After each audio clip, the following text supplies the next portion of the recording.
folks who are here and those folks who are viewing us from the ether. Tonight is Monday the 25th, and this is the Board of Architectural Review and Historic Preservation. Joining me tonight are board members Peter DeWitt, Sarah Latham, John Gregory, Mark McIntyre. As they are all here, we have a full board and a phone. I move that we open the meeting. Second on that. Second. Great. All in favor? Aye. Great. So the meeting is now officially open. Joining us is our counsel, Alex Cooley, our recording secretary, Jackie Allen, our village planner, Alex Wallach, and our videographer, Kat Stein. The first order of business are the minutes. We're going to push those off to the next meeting to allow the board to review those minutes. Written decisions, there are none for this meeting, so we will proceed immediately to public hearing from the Historic District. By the way, Jackie, our first all in-person meeting is when? So from what I understand, Chair, is that the village is going to allow for the use of hybrid meetings going forward, so we can continue like this. I can definitely let you know if that changes moving forward or if you feel differently. But then just as a note, starting next meeting, so May 9th, the ARB starts at 6 p.m. So that's another. Jackie, will that be every meeting? Yes, going forward. Okay, great. So we will be meeting at 6 p.m. going forward. As people are comfortable, I encourage them to participate either here in person or virtually. I was walking the streets. It still worse than it does, but I was walking out with dog and bumped into some folks and encourage them, as I do everyone, to participate in the meetings. When you get those notices, it's for good reason. The village wants your input and its value. So please join us. So on to the public hearings. The first one in the Historic District is a standing adjournment, and by the way, Trust A and B. I don't think we have to make a motion on that, do we, Alice? I think this is actually a new adjournment request because previously adjourned to tonight, but we don't have a date for when this is back on. Okay. All right. I would maybe recommend at this point removing it from the agenda without prejudice. That sounds good. Almost a year, I think. Yeah. I move that we do exactly what Alice. Okay. To strike this from the agenda without prejudice, subject to a new application. Do I have a second on that? Second by Mark. All in favor? Aye. Okay, great. Post crossing is a standing adjournment pending ZBA approval. It was denied. The decision was, Oh, that was last meeting on. Oh, that was the, okay, I was confusing that. Okay, this one, okay. Oh, right. So that has been officially withdrawn or de facto withdrawn? It has not been withdrawn. I suggest that we give the applicant the opportunity to withdraw it just in case there is some modifications planned. They can make it. Kind of doubt it. Otherwise, at our next meeting, we should also dismiss it without prejudice. Okay, so I move that we adjourn. Sarah. What's that? Nothing. Oh, okay. So I move that we adjourn without prejudice the application of North Forest Crossing. All in favor? I'm going to second. John. All in favor? Aye. All right. That is adjourned. 39 Lewis Street. There was a request, I believe, a last-minute request to adjourn. Jackie. Adjourn to May 9th. To May 9th. I move that we accept the applicant's request to adjourn to May 9th. All 21. All in favor? Aye. That is adjourned. Okay. One Hampton Road, J and H. I don't quite know the status of that. I don't think there've been any additional submissions, but is the applicant here? No. Okay, so if you recall, they're probably still trying to get, I assume, Jackie, they're still trying, and Alex, trying to get a expert to review the work to be done? Mr. Chair, they did reach out to our office and asked for a follow-up call with some questions. Jackie was out on vacation, but we can reach out to the applicant to see if questions. Okay, so I move that we adjourn the application. Do I have to say what I said to this? I think the board can just adjourn on their own motion. Okay. So I move that we adjourn the application on Hampton Road, J&H, to our next meeting. Okay, and Alex will, and Jackie will follow up with that. Second on that? Second by Mark. All in favor, aye. Aye. Okay. Okay, next is Daniel Bracker, 292 Ox Pasture Road. There is a request to adjourn. So I move that we accept the applicant's request to adjourn to May 9th. Do I have a second on that, please? Second by Sarah. All in favor? Aye. All right. Many folks here think we're going through this like a hot knife through butter. It doesn't always occur this way. And don't worry, you won't be disappointed. There'll be other applications to hear. Okay, the next application is that of Emanon East LLC at 256 North Main Street. To construct a two-story single-family dwelling. First garage and school. So this is a new application. Michael. Hello. Hi, Chuck. How are you? Tell us who you are, who you represent, and where you're from, and then give me a second to get out. Okay. Michael White. I'm representing Emanon East, 7 Harvard Drive, Hampton Bays, New York. Michael, the biggest through the application with the site plan, and then I think it would also be helpful, since not all the board members know the history of the 3 properties, to take them through the original concept. In a subdivision. Yeah. Okay. I'm sorry? I'm asking Alex if he has the plan, and if he doesn't share them, I have to. Okay, let's see. I shared on. Alex, do you have the plans on your Dropbox? Yeah, I'll share my screen. Okay. So Michael, you can lay the plans out. Oh, okay. Yeah. Facing, Okay. and again, I think it'll be helpful to talk through the site plan and the concept. Okay. The original site was a 3-acre site on North Main Street. It's zoned R12-5. So technically we could have put 9 houses there. We decided to put 3 homes there.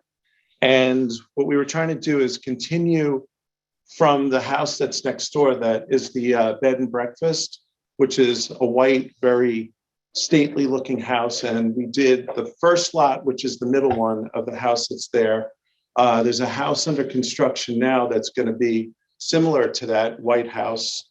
And this is the 3rd house, which I thought would be a good addition to it. I think you might have something that's a little different. We resubmitted some more stuff.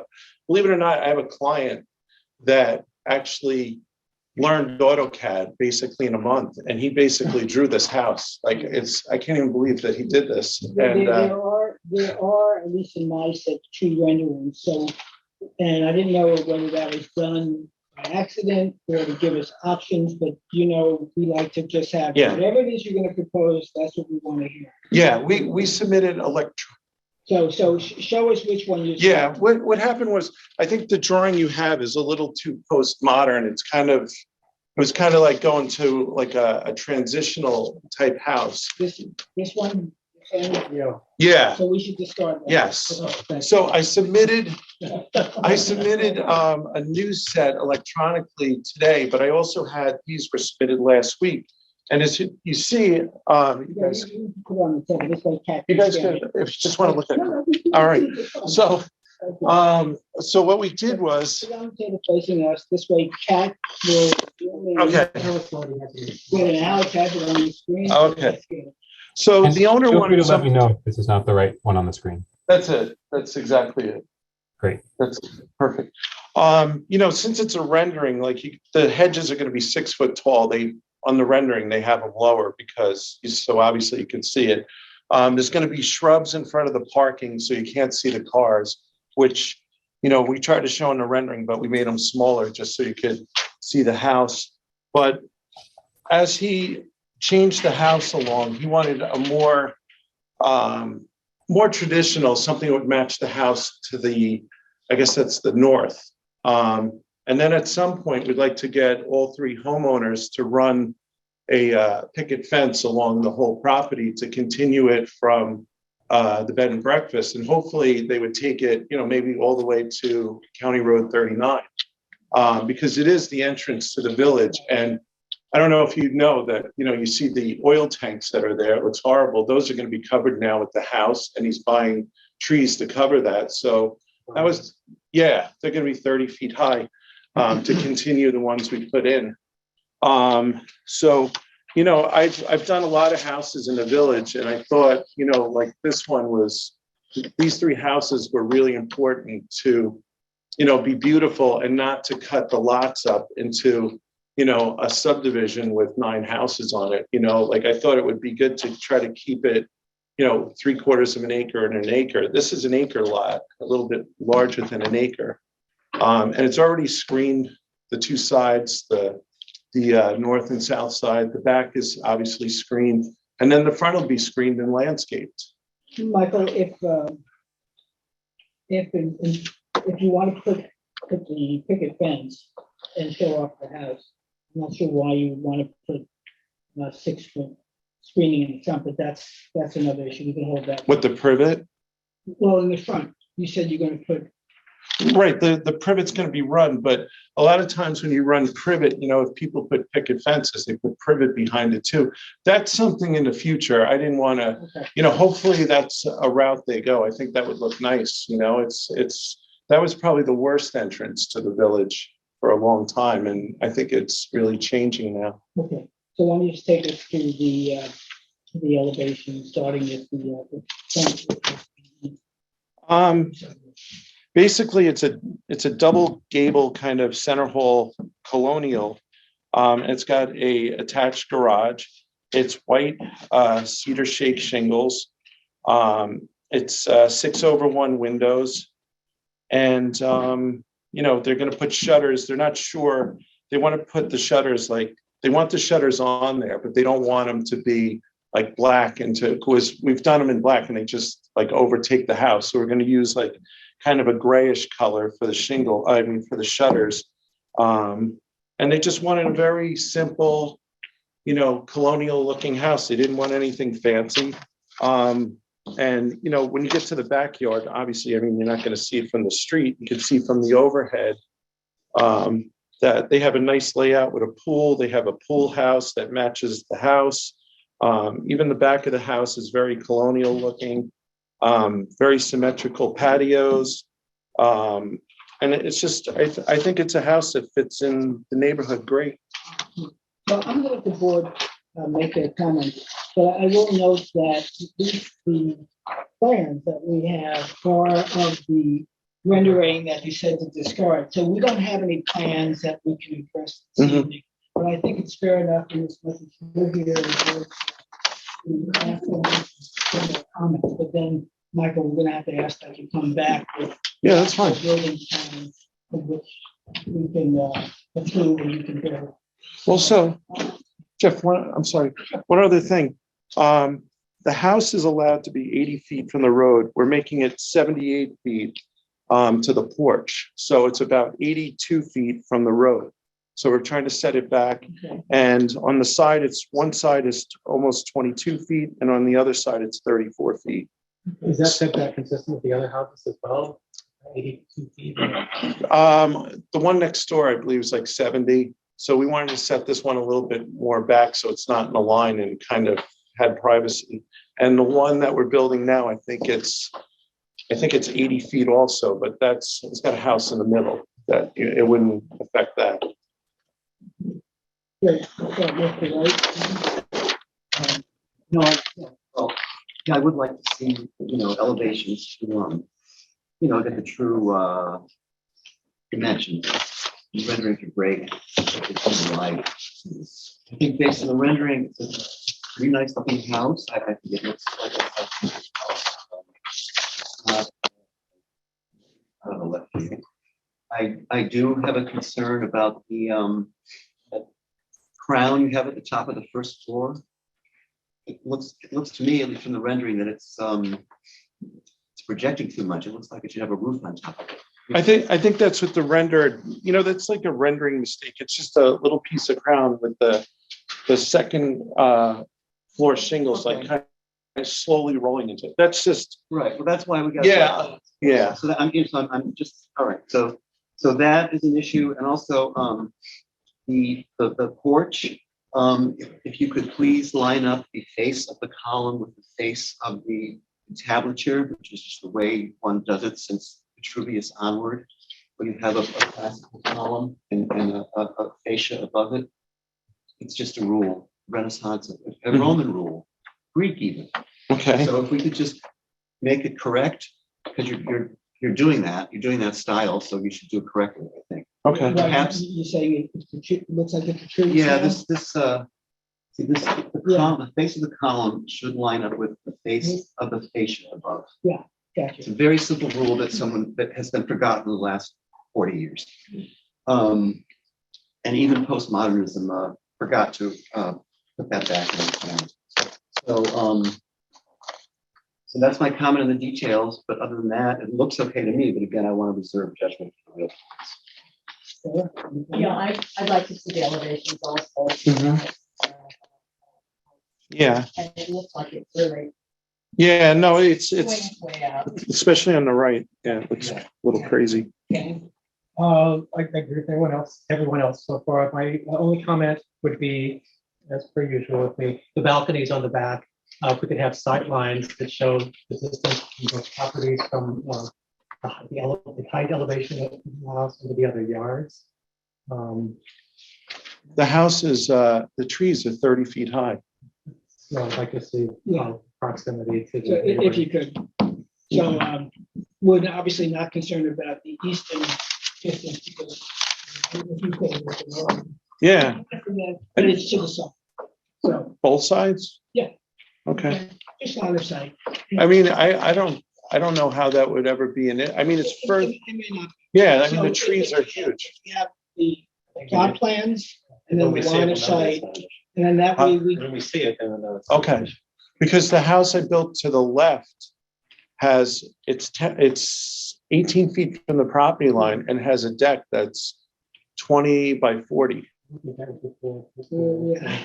Okay, so you probably better. The off- law changed? No. Oh, all right. Let's just say in this case, Michael. Mark, All right. So, Michael, we're gonna move to adjourn to our next meeting to give you a chance to submit actual elevation drawings in which one can review and build. So, do I have a second on that? Second by Peter. So in favor? Thank you. We'll see you in a couple of weeks. Thank you. Bye. I'm sorry, Mr. Chairman, can you tell me who seconded that motion? Oh, that was Peter. Peter, thank you. Zippy Peter.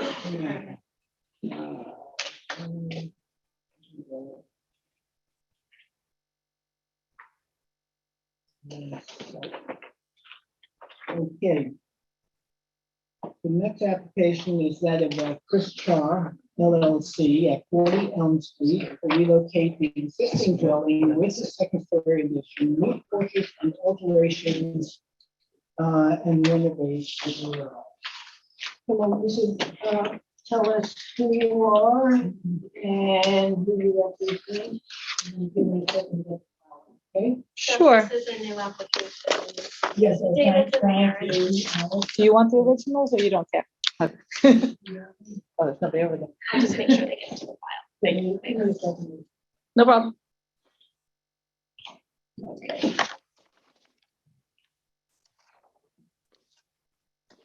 Lisa, what I'd like to do, since the application actually reads this way, but it's also a matter of importance to the board. We'll start with the site plan and with the plans to relocate the house, Sure. and then from there you can move into the. Sure. Lisa Zaloga, the architect for Char LLC, and Peter Cardell is the primary member of the LLC, as is the owner, and Dean Kamoka, the landscape architect, are also here with me. So this is the site plan survey. Also one. If you can point to the existing house and the new house. Sure, I don't know how much you can see. It's the dotted line that is on the survey here. If you can see it on the survey. Let's see. We We didn't don't get, get we this. didn't get those. It's on the survey that you have. On this one, big The one? survey. No, the survey. You should have, No, no, the- We it's didn't, just that one. we didn't We get, didn't get that. okay. So anyway, so let's, that's why I wasn't even gonna hear it, because I didn't know where How it is was that- going to be. It was definitely submitted. I don't know how you didn't. so anyway, so. I mean, that's it right there. So. Yeah, I can't see it, so we're gonna pass it around. Sure, I can give you this one. Yeah, Yeah, you guys can have that one. I can give you more than one. Be good, that way the guys. We're moving it forward, yes. How many feet is- It's about 15 feet closer to the street. But you can see the Dotted line is Dotted this line? phase. right. If you go over 5 inches to the south, and Correct. So the existing house you can see is 11.2 feet off of the property line, which doesn't actually meet zoning currently. So we're going to move it forward, but also move it south so that it meets a 15-foot setback off of that north property line there.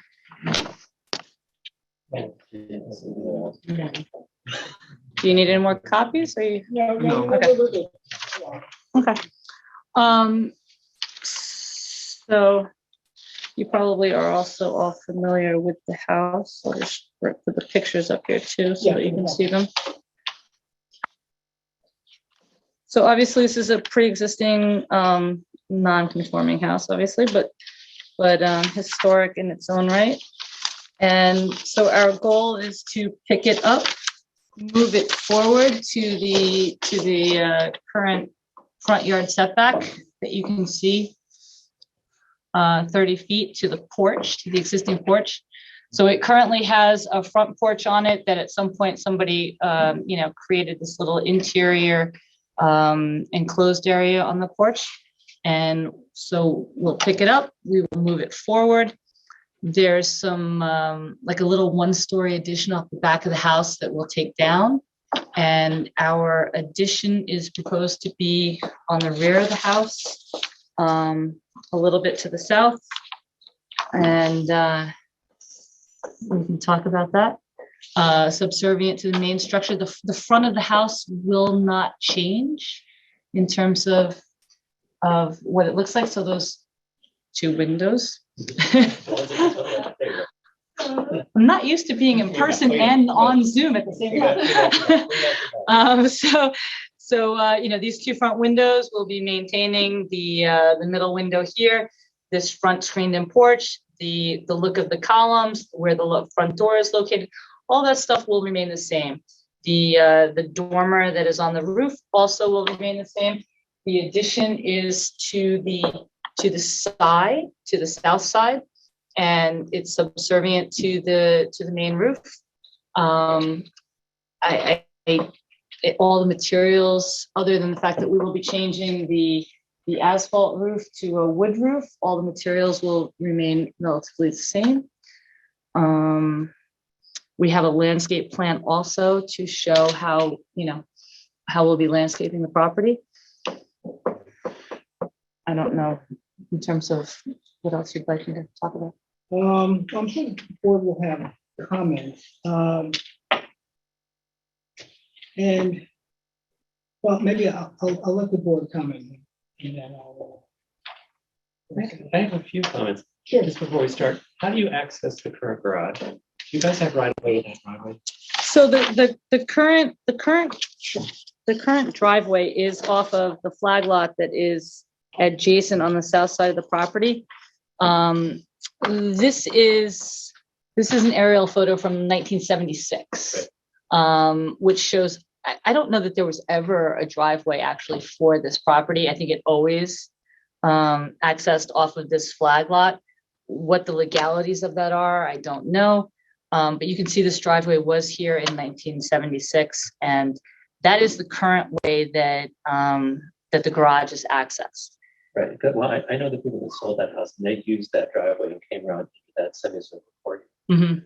So they had access to that driveway. Right. Okay. But it'll come more when we show you the landscape. Right.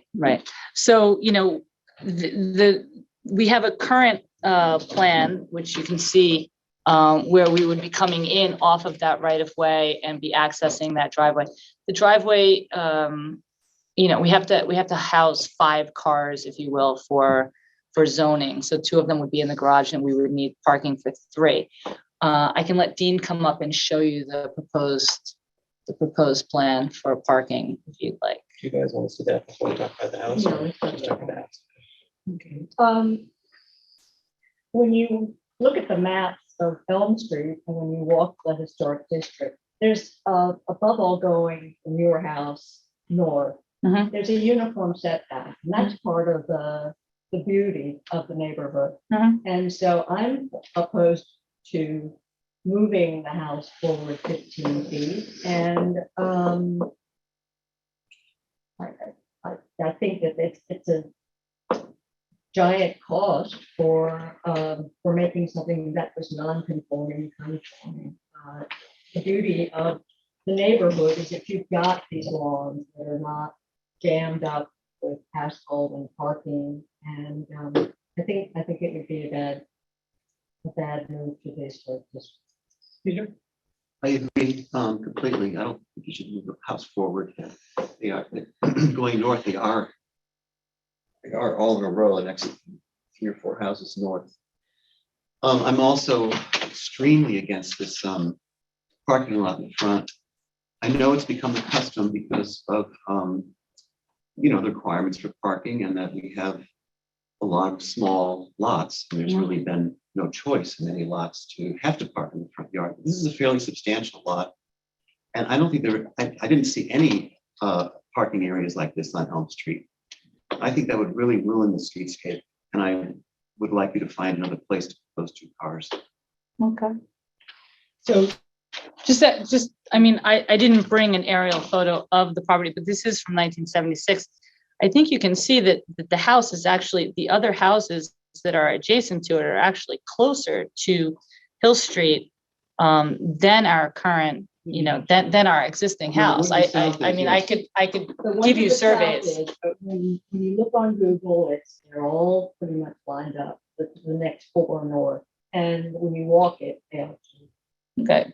So But I mean, this one to me looks like it's closer already. I mean, I could certainly get the survey or try to get the surveys and show you what those setbacks are. So, Lisa, I'm in agreement, and as has not been new regarding houses on Elm Street. It's interesting and ironic that many of these houses were built years and years ago before there were even zoning codes. Yes, Kit Kat. There is somebody with their hand up. I understand, but we'll get to public comments No in a second. But as I was saying, these houses were built 100 years ago, well before zoning codes, and there was a respect for the community to set houses back without it being defined by the village. The village code exists as a minimum. It's not necessarily what is ordained that it must be a certain size or not. This board is responsible for considering what should be built as opposed to what could be built. So while the setback may be allowable 30 feet, the harmony that is so much a part of Elm Street is disrupted by changing that. And that's exacerbated by putting a parking area in the front as well. And this all falls within the purview of the board in terms of compatibility and harmony. I would suspect that by moving the house 15 feet, in addition to it being disharmonious to the general positioning of the houses and the layout and the look of the street more than anything else, it will change the proportion of that house relative to the other properties and to the property itself, which again is within the purview of the board. So, in as much as I would suspect that the reason the applicant wants to move the house forward is to accommodate a proposed pool, which is a personal amenity at the cost of community, of the cost of the community. So I would ask that the applicant reconsider moving the house. I think maintaining the historical integrity of not only the house, but of that neighborhood and that street, which is a main thoroughfare and gateway, would be much appreciated by all the villagers. Okay. I'll give you a site layout and we'll see what the other houses are set back at. Might I suggest that they consider either a different size pool, a different layout of the pool? It could go north-south instead of east-west. It would be as big, but they wouldn't have to move the house either. And I think, anyway, I think that would be a very nice gesture to the village. I also have, Kat, can you bring up a photograph? I can. Is it one of the ones you gave me? Mm-hmm.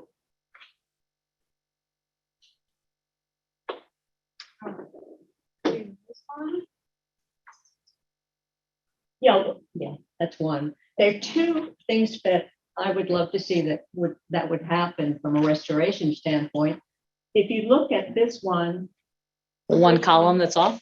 well, the first one is the fact that the cornice of both the dormers and the major cornice have been boxed in with metal. Mm-hmm. And I would recommend that some research be done at the Historical Society or unwrap it to see exactly what's there. So you said you were retaining what's there, but that was, you can see the rust coming through. And I think if you're going to the trouble to propose an addition, that it would be a great idea to unwrap it basically, to remove the metal on the corners, see what's there, and to restore what's underneath. Also, on the columns, the porch columns, the two southernmost one has been damaged horribly, and then the one in just has a Doric capital rather. Yeah, I saw it. and they can be done in fiberglass, be done in a substitute material, but it would certainly make sense to restore that at the same time. And I think those are relatively minor adds. Yeah, no, and I agree with you. It would definitely be brought back to matching all the other ones, and the new columns would also match. And the windows also, I'd love to see from an historic standpoint. There's some really nice windows under the dormers that are shaped and are multi-pane. And I would love to see historical photographs, whether they've always been number one or what the story is with the windows. Yeah. Also about the windows, there's a really nice rear window, which still on the second floor, which retains that circular motif. And it's going to get buried, I understand, but maybe you could remove it so that you have a couple of new windows in your addition. Maybe you could put. It's a pretty window. I saw it. Pretty window. It's a really pretty window. Yeah. And as far as the architecture, other than the details we're talking about, which I agree completely about, restoring the column capitals and getting rid of the metal soffit and seeing if those windows really were 111 or if they originally had that circular motif that you see in the attic dormer and that pretty window in the back. I think the plan, the elevations are nice. I think it fits in. Okay. Yeah. So you've heard the comments. No, never mind. Only half the board. I totally understand why you want to pick the house up and move it sideways because it's very close to that line of It trees is, on it the is. side of the house. Yes. The thing that I love about that house when you drive up Elm Street is it's a perfectly square house. Yeah. Mhm. And now the bump out you're proposing to the kitchen takes it from being a square house and alters its presentation to the street.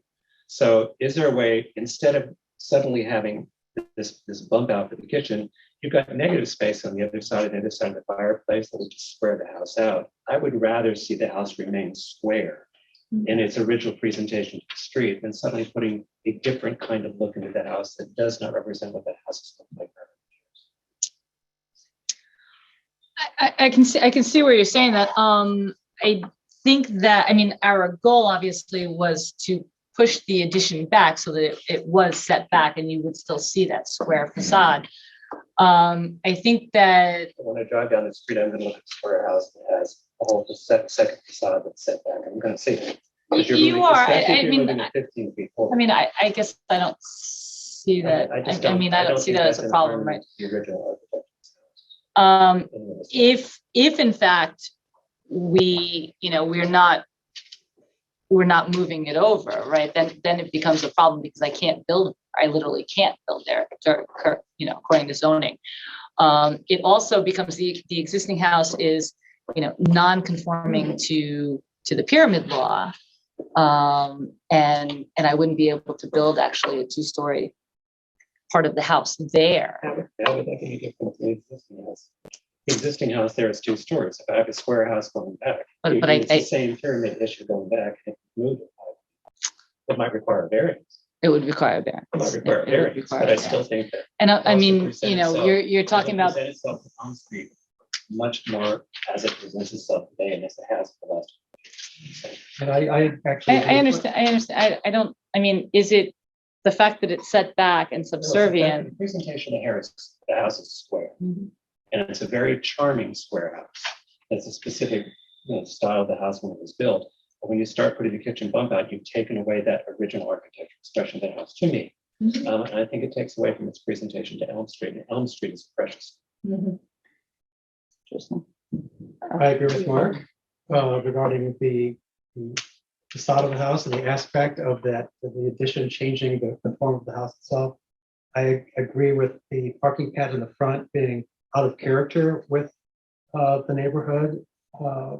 And I also just see a lot of hard surfaces on this lot that currently just has a house and a lot of vegetation and trees. So you've changed the entire appearance of the property with the pool, the parking pads, and the paved driveway, and it just seems too much.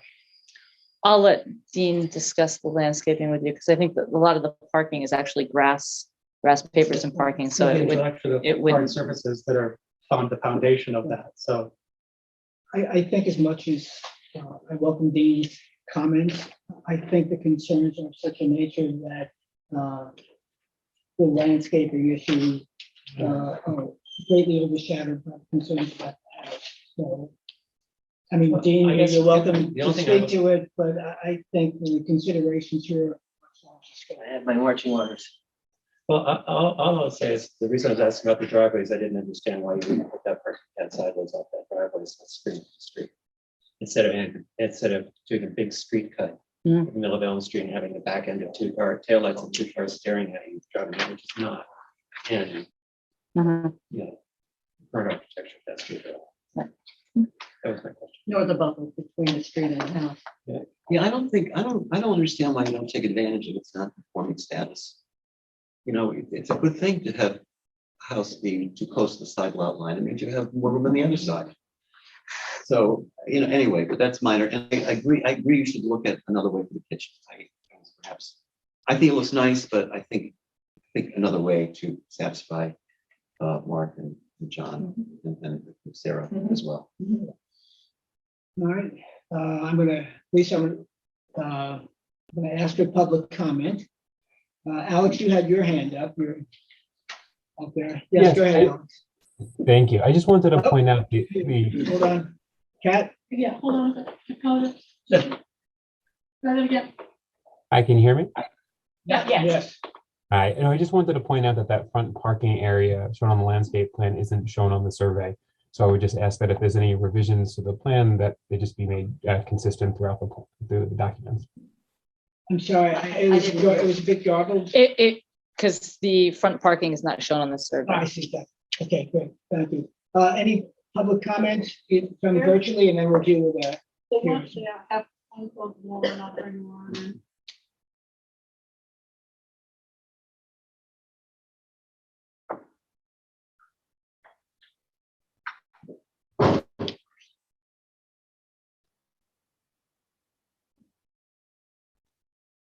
Hi, Lauren, you're in. If you could turn on your camera and your volume.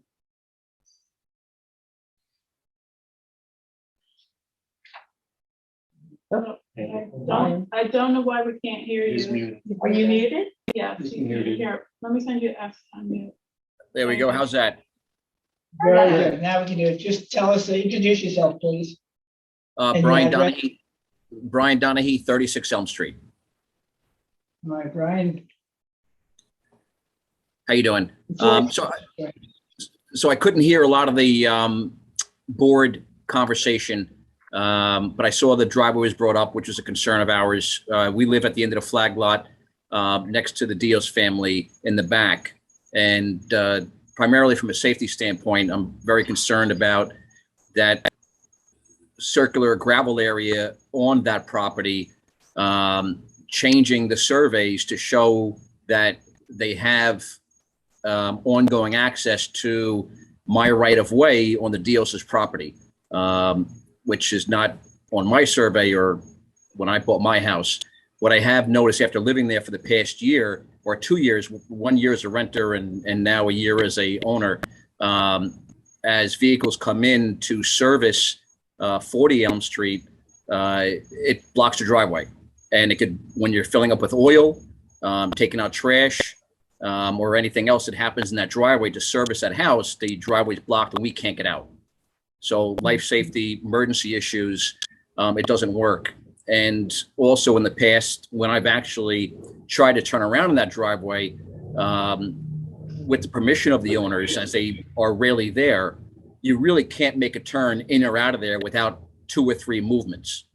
So just from a practical standpoint to any future owner that the developer wants to sell to, it's not an appropriate driveway, nor should it be sold to somebody in the future as such, as a builder for 30 years.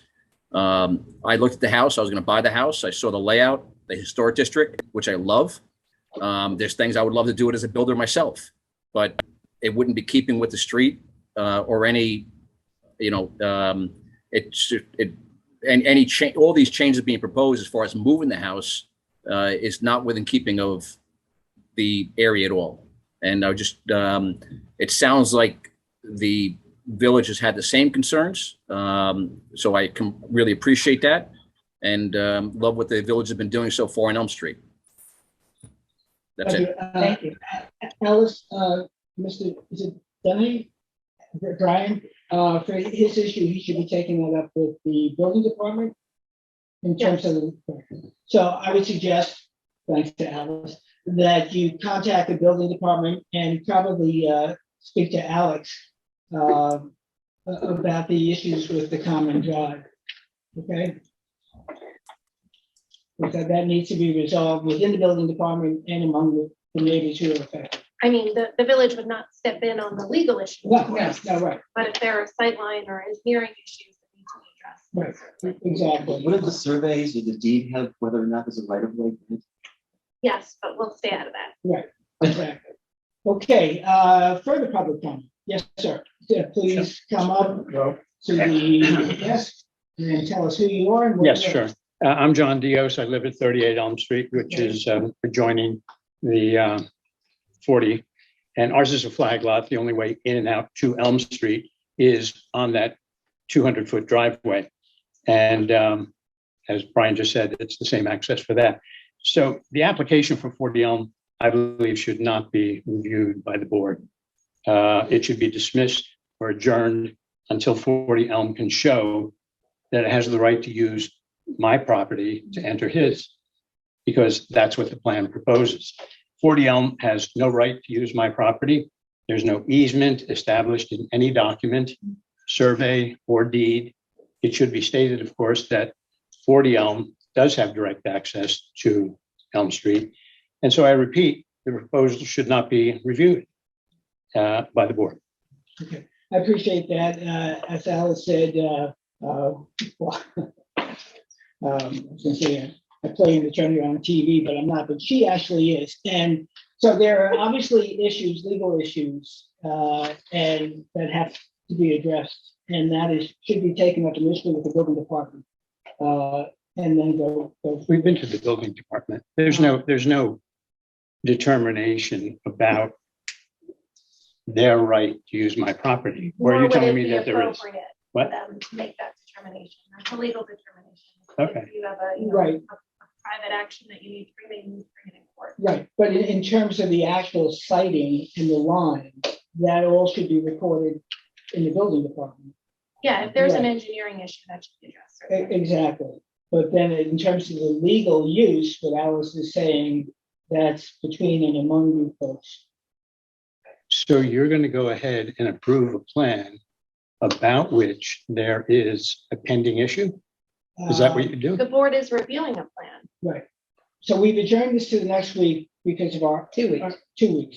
So we have architectural purview. Yeah. And that's the extent of it. Yeah. We're not going to approve, and let me leave it at that. So, I assumed that was the case, Right. that your purview is about right, the structures in the plan and everything like that, and that there are other remedies. And if 40 Elm does want to pursue or insist upon their right to use my property, then there are other ways to do it. And that's where we'll go. I do agree with some of the observations that have been made here, that in the context of the historic character of Elm Street, to me, it's like putting a convenience store parking lot onto that property. And as others have observed, the driveway itself is only 10 feet wide. And the way the plan has been drawn up with accommodating 5 vehicles, and furthermore, having reduced the access to that area, it's as Brian pointed out, it's very small access, and it's as if somebody came up to you on a given day, your neighbor, and said, you know what, I changed the plans of my property. I'm going to go through your property to get to mine because I've got different ideas. And so with that comes all the traffic and of the normality of that person's life. And so the first part of your comments were things that fall under our purview, having to do with the look of the front part. The second part is a dispute among and between neighbors, and that's the distinction we're making. okay.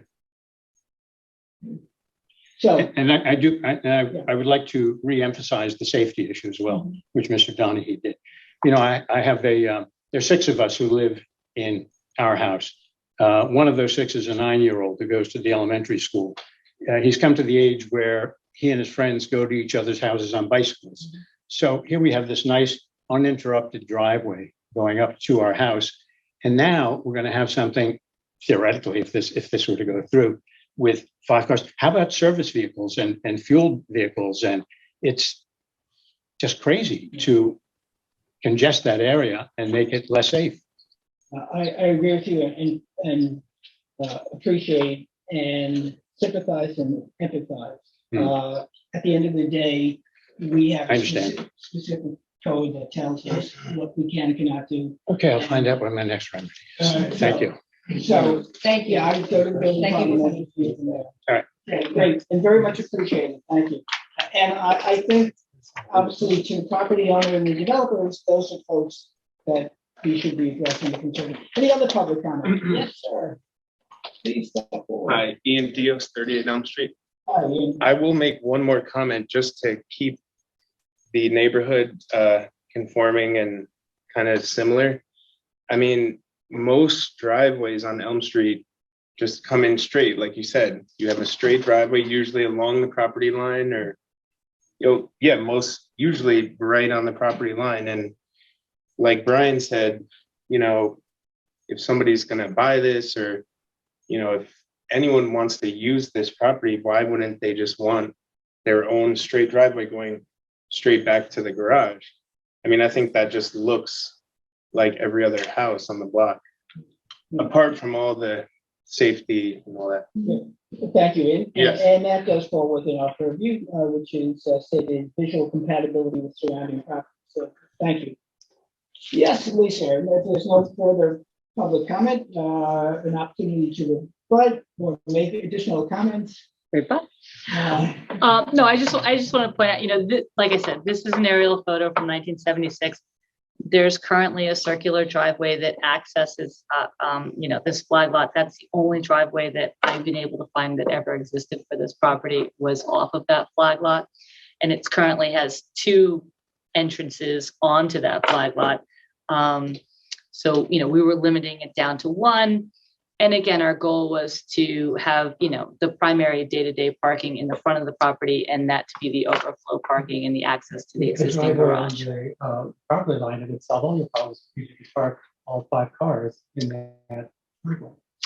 Well, I won't, you can, of course, drive on a driveway, but if you do required parking, you can only move 1 car to get out of the way of another car in order to meet the zoning definition of it. So I couldn't literally have 1 driveway that went down and park 5 cars in it because that doesn't meet the code, Yeah.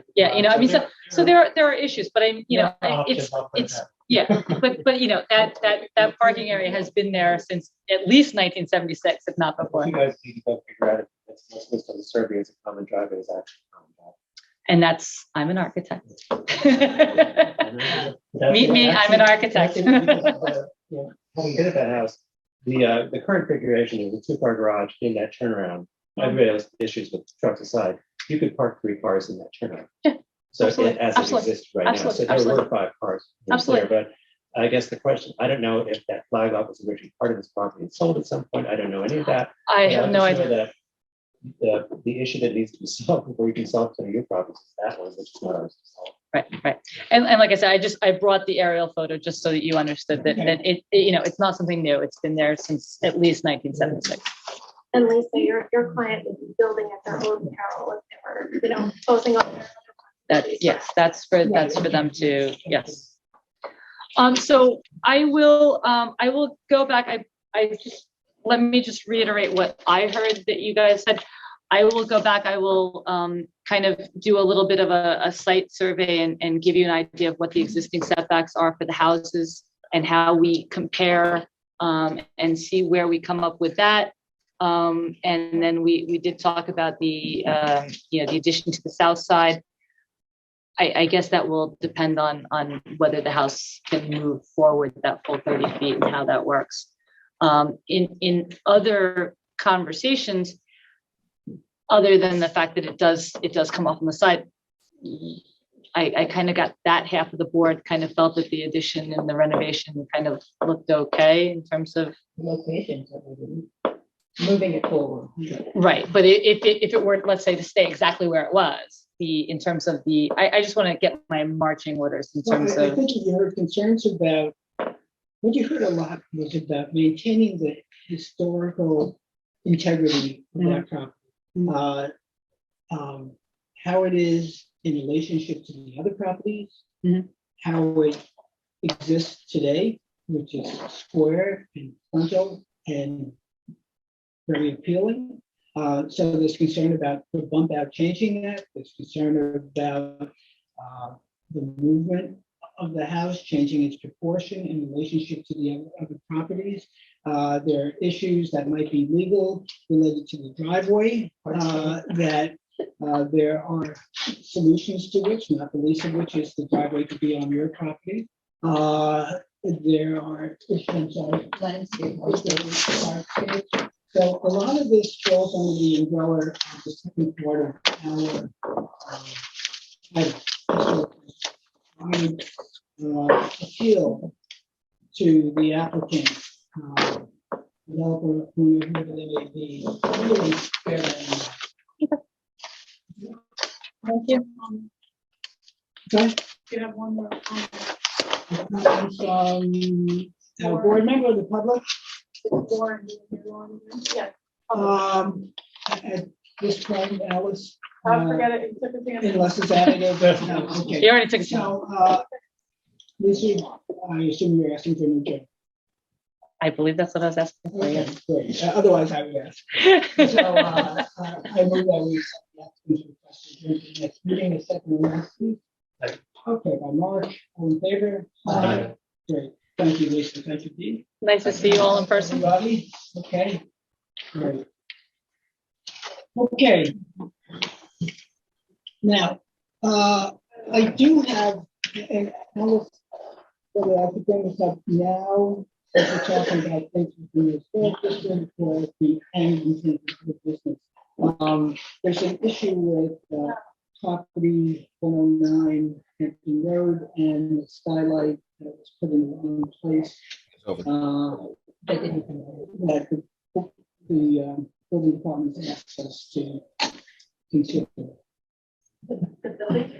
Yeah, you know what, maybe we'll hold it till the end. Hold it. We'll hold it. Yeah. Okay. Okay, we'll hold it to the end. Okay, so now let's move on to non-historic.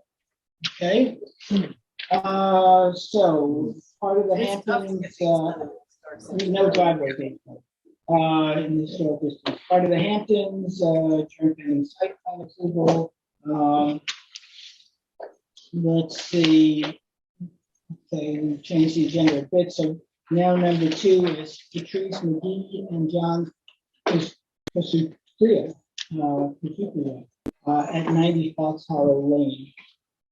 Okay, is the applicant here? Yes, I'm here. Hold on a second, I'll just get my phone.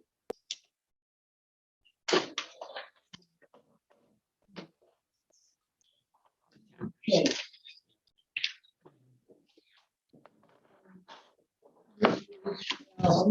Our last meeting.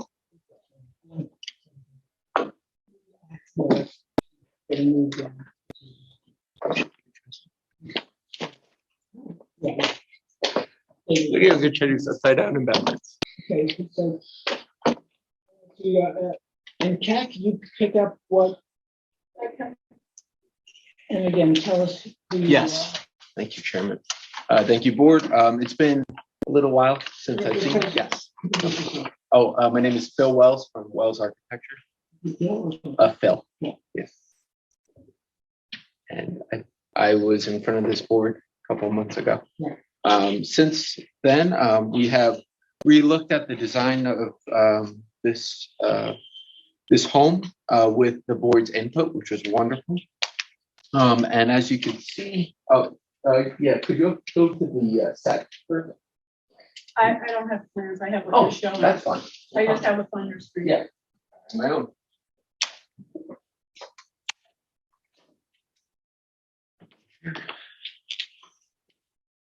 Okay. So I will start with the architectural site plan. I don't Kat can pick it up there. I can. You can, all right. Kat, You're the best. Okay. Excellent. Thank you. So as you can see, this previously we were proposing something that was a little different, and we have since come back with something that's a little more simplistic, definitely in its roof lines, in its symmetry as much as we can, as you can see, with the slightly irregular site with between two frontal streets. So elevations.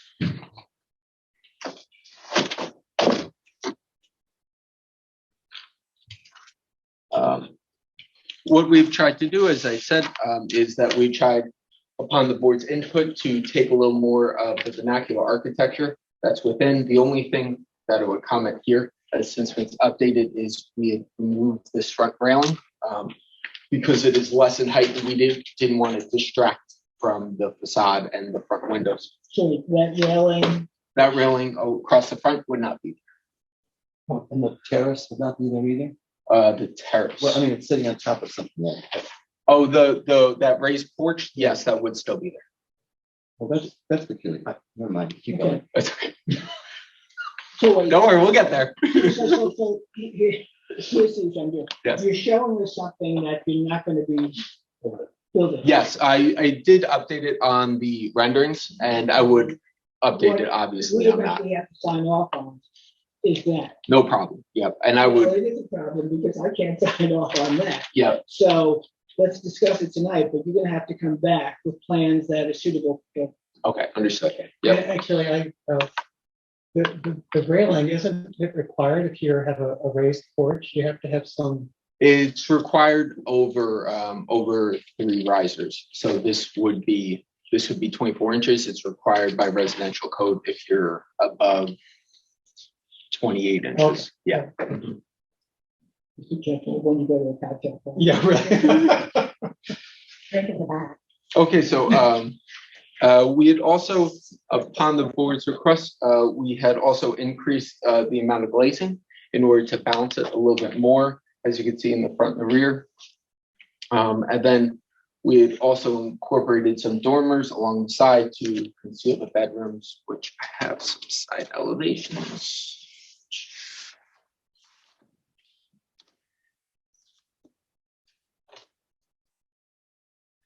And we have since squared off the building as well. Not only did that allow us to simplify the roof plan, but that also allowed us to completely conceal the garages without any angle within the building. So the driveway would come up and then it would be a complete hard right before you would see any garages.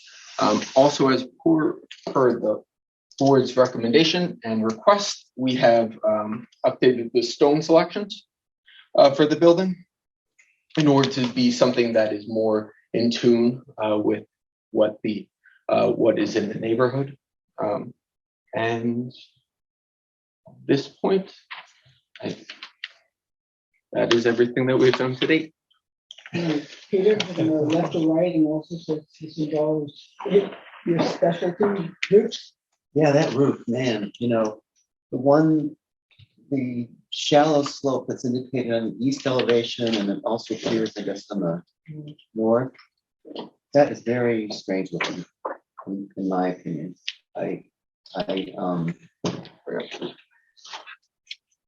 Just doesn't look resolved. And I would encourage you to find a plan. I'm That sorry, shallow- Yeah, that big this one? shallow roof, yeah. This one on the rear? Yeah, and the one on the north, looks, I think from the north side, it looks strange, it's sort of, a symmetrical gable, but then it's got that, shallower pitched roof going beyond. I find that just not resolved, I find that a problem. The stone, I think, is a problem, it's a traditional house and traditional style house. Traditionally, stone was not used out here. You're talking about the chimney? Chimney and the terrace. Yeah, the terrace I find very anomalous. I don't know why you would want a 3-foot ledge there. I mean, I've never seen that, I don't think, in Southampton. Okay. And the eave details, like the pork chops abound on the dormers, the so-called pork chop. Yes, that was mentioned. Yeah, so that's, to me, it needs a lot more thought. So that's my take. Yeah, normally an eve goes down and then it returns, and it's a squared off room. And this is a term that I learned working on the architectural review board. They referred to as pork chops because they look like, they come down and then there's this sort of meaty section. Well, in this you have a crown roast. They're free together, two together, and it would look so much better On the south elevation. on the south elevation. On the east side of the south elevation. You have those two. On the first story portion, the eaves look, there's like multiple pork chops. Yeah. So to the right face, far right facing eve On the south elevation, you have two on the first. Is she- accessory, Is she circling correctly? yes. Okay. All right. You have accessory eaves that, Alex is Oh, doing Alex, that. thank you, Alex. I mean, maybe in 3D, you got a 3D, maybe in 3D it looks better, but but in elevation, it Yeah. looks clumsy. Yeah, but and maybe using that, yeah, no, maybe that's, you can walk us around the house Yeah. visually. see, that looks odd, that eve, cantilevered eve, the slanted roof that comes down. That comes across. Comes out, That and then seems it's odd. See, what we were trying to do is not interrupt the two peaks that Yeah. that are coming across the front, but still allow an overhang over that side entrance. So this door that's located right here. So the alternative. Oh, I'm sorry. Well, why don't you just put a Ever? little shed? couldn't you just do a little shed? Well, to be perfectly honest with you, I think that whole side of the house, because you've got the garage, you've got the door, Mhm. then you've got the garage doors for the door. And then the next door Oh, yeah. by the garage is a foot higher. You've got And then that part of the house, that whole side elevation of the house, I just think isn't working. Unify the roof line somehow. Because if you look, especially if you look at it in your render, what you call the rear view rendering. It just, this structure sets out proud of where the garages are, but there's an odd door in between. It just doesn't look nice. Understand. Yeah, and I guess the question, and again, it's interior, so it's not within our purview, but is it really functional? Do you need 4 doors on that side with the left facing door, then the garage, then a right facing door? Well, the most rear door is actually would be we do not want to have a accessory structure, so that would be actually a mechanical door for the pool that's there for pool equipment. I can tell you that that's not a big enough room for the equipment. That I know. So you should, really get the sizes. Listen, you could make, I still have a big problem with that, the weird, sorry, I should characterize it with the slanted, asymmetrical slanted shallow pitch roof. But you could make that east elevation a whole lot better if you just continue the shed that you have at the street edge, the south edge. Yeah, just go straight across. Just come straight across from where the garage is, and then Forget don't that change hip, it. forget that second shed. Uh-huh. I mean, that would simplify it, which, automatically I think would improve it. But you still have another bigger problem, I think, with the roof plan. With the rear. Yeah. I'll play around with it. that's- Yeah, no problem. Yeah. Yep, I understand. I just want to make sure that I don't go and do something. If I do extend this forward, is the board okay with that? It would be that there would be another line coming into play in the elevation that would be coming out a little bit higher. Well, I would use the lower one. I mean, I think it's odd having that thing stick out there without a column. Or a bracket. And maybe, why do you need, maybe you don't need that cover. Mhm. I don't know. It's on, on. Okay, and it looks like it needs to be supported visually. understood. I still like the accent color, so that's a good thing. Success. All right, we'll take one. We'll take the blue. Okay. The fireplace and foundation, I think red would be much more appropriate. And other than the comments made about the roof lines and so forth, I think that the front door,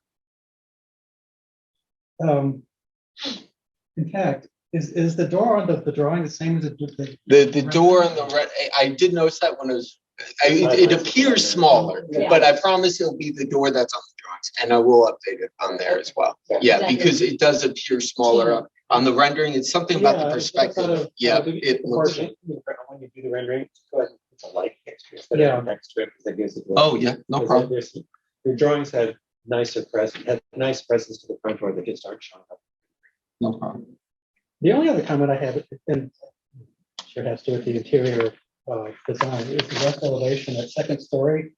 Does it lacks, The fenestration is odd. You've got two single windows and then a long expanse and then a single window. I mean, it's, there are other things that are more important, I believe, but it would be, it seems like it would be more balanced if there were, yeah. Yeah, it's, you've got a long, linear expanse of shingle without. The window to wall ratio is not well. Yeah, and you know, maybe on the interior, again, not our business, but if you put the bathroom on the exterior, first of all, with a window, and it might actually help the elevation.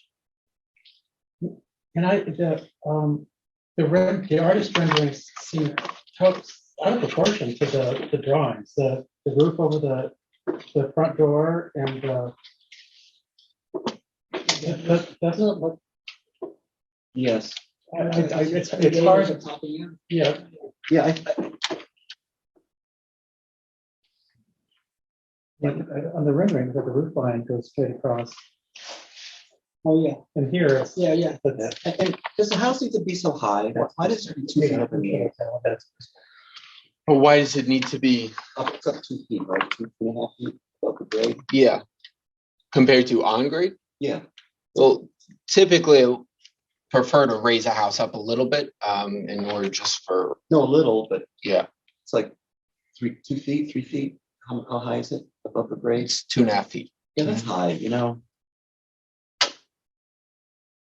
I think houses always look more like they belong to the land if they're closer to the land. I mean, obviously, we don't want flooding or anything. I don't mean to get flooded. Yeah, that's a really slight concern a little bit. It's accentuated for accent by the fact that you're using stone. Yeah, yeah. I think a foot is plenty. And you can, you know, that's easy. You can do that, you know, with your the way you frame your first floor framing. You put it on a ledge. That's you know, instead of putting it on top of the foundation wall, you build out a pocket so that the top of the joist can be on top of the foundation. Yep. It lowers it a foot. Yep. In terms of we were talking about this front entry here, and I will in the future show the landscaping on here. If we do lower the front of the house, is there less worry about some of that area that's paved along the front there? Because I know that is something that my client really likes, is to be able to sit out on the front and enjoy I it. don't see that as being. Yeah. The terrace area outside the front door. If I'm lowering it all down. So I don't Yeah. know why you want the terrace. 3 feet is not enough to get a chair. Not enough to get a chair. I think it's peculiar. As opposed to a porch. Yeah. Yeah. Okay, and then just one more. In terms of the rear, we talked a little bit about, okay, I will take a look at the rear back roof. I will take a look at all your comments. Is there anything else this time? I think that's a lot. No, but I appreciate it. Yeah. No. Well, Yeah. I think that little lesser timbering detail on the gables. Which one was that? I'm You know, sorry. the sort of Oh, okay. Queen's post. Yep, the Queen's post. Yeah, you know, I just think it's kind of decorative, but kind of fake decorative. I mean, it's not really a Queen's post house, right? Yeah. I don't think it benefits. Yeah, I don't think you need it. I guess I like straightforward as much as possible, rather than adding decorative flourishes that refer to the past. In terms of stone, there was a little bit of talk about, is there any, because we had a previous stone, and then that one was deemed that it wasn't appropriate for the neighborhood. And then now this stone is still a little bit, is there any stone other than brick that would be It acceptable? depends on context and the style, I think, of the house. Because, you know, we've approved stone on modern houses because they're modern. They're modern, and you know, we have trucks. You know, I guess in the traditional and shipping and things, and when you do a traditional style house, it seems a little less real to go to stone. That's all. I think it's best to go to what they would have used in sort of a 1920 style house, right? Mm-hmm. Brick. Painted brick. Yeah, brick. I think brick is generally. And then in terms of tone, you were just talking about a little bit there. There is a palette for tone, or is it just red? No, it's not just red brick. Oh, okay, that's fine. I just Brick was just a more normal building. I understood. Yeah, it's smaller. It's yeah. That's just restricted. Okay. Thank you so much. Obviously, I requested adjournment. Yes, any public comment? Oh. Okay, here. Thank you. Thank you. Thank you.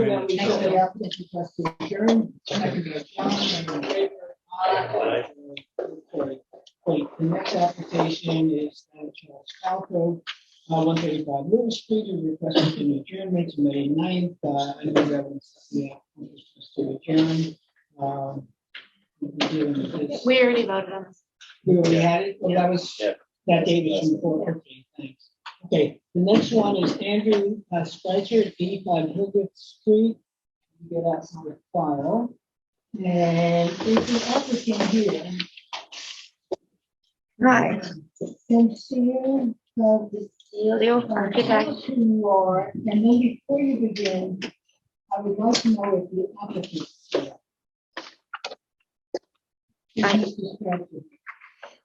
No, it's not here. So I am the applicant. I know. He endorsed me. And a good one at that. I ran to see you at the building department this morning, and I shared with her what I'm about to share with you folks, is that there's some issues of concern, such that I'm going to move that we table this discussion this evening until we get clarification on a number of issues. I wrote to the building department this morning, to the building inspector and some other members. I have reviewed the material regarding the application of 85 Hildreth Street and the site. There are multiple concerns about which the Board of Architectural Review and Historic Preservation needs clarification from the building department, the zoning board of appeals, the attorneys for each of those boards, and the village, and for the village. These include, but are not limited to the following: construction and installation of windows not previously approved by the BARHP. The nature of the variance and the decision-making process related to the construction of a garage, which the applicant now seeks to make into a bedroom while eliminating the previously ZBA-approved garage. Thirdly, the request for a pool that appears to be contrary to village and New York State building code and safety requirements. I did send this to the building department and assume that Mr. Spreitzer got a copy, because I said, out of respect for the applicant's time, I suggest the building department advise the applicant of the above so that they have the option to request an adjournment without recourse. Since further discussion and a vote will be tabled until the above clarification has been received. So that is my position, and I would put a motion on the floor to that, unless Alice can tell me otherwise. But there's just too much to be reviewed by and among the various boards and the attorneys to have any sort of discussion this evening that would have any bearing on what we may do. So is there anything you wanted to add to that, Alice? No, well said. Okay. So if that's so. I would like to ask Yes. about the changing the doors and windows. Yeah. Those were approved by the building department. The both building inspector at the time, Chris and Tim, told him he can change them. There's no need to go to ARB. I don't think they should be penalized for that. That's one thing I want to truly state on record. And So again, these are among the things that we seek to clarify. I understand it's not any aspersion on you, but there's to say it's murky is I wouldn't say an understatement, but it's murky nonetheless. So I'd rather table the discussion now. Let us clarify that hopefully over the next couple of weeks. Or I told Alex in an email we'll try to get to it midweek. And hopefully we'll be able to resolve it so that you can make the presentation 2 weeks. Okay. And the swimming pool, I have all the code. Again, I don't want to get into discussion. So this evening, who- because it's- well- if I enter into discussion, then I have to. open it. Understood. Table. Understood. So, but like, I do have building inspector sign off on the site plan and the building Again, plan. we're gonna say, So- we're gonna. No, my question is, who would be able to say you can go forward in the end? So you can't go forward now with it. No, I understand without that part. ARB approval to get a building. So right now, for this evening, we are tabling, which means there will be no further discussion. Okay, which the chair can do. And so I'm going to motion that we table the discussion for the time being. We will seek clarification. And then we will get back to the applicant, Mr. Spreitzer, and presumably you. Okay? So you're gonna send a letter to him, or you're gonna send a letter to me, or you're gonna email or phone call so I would know?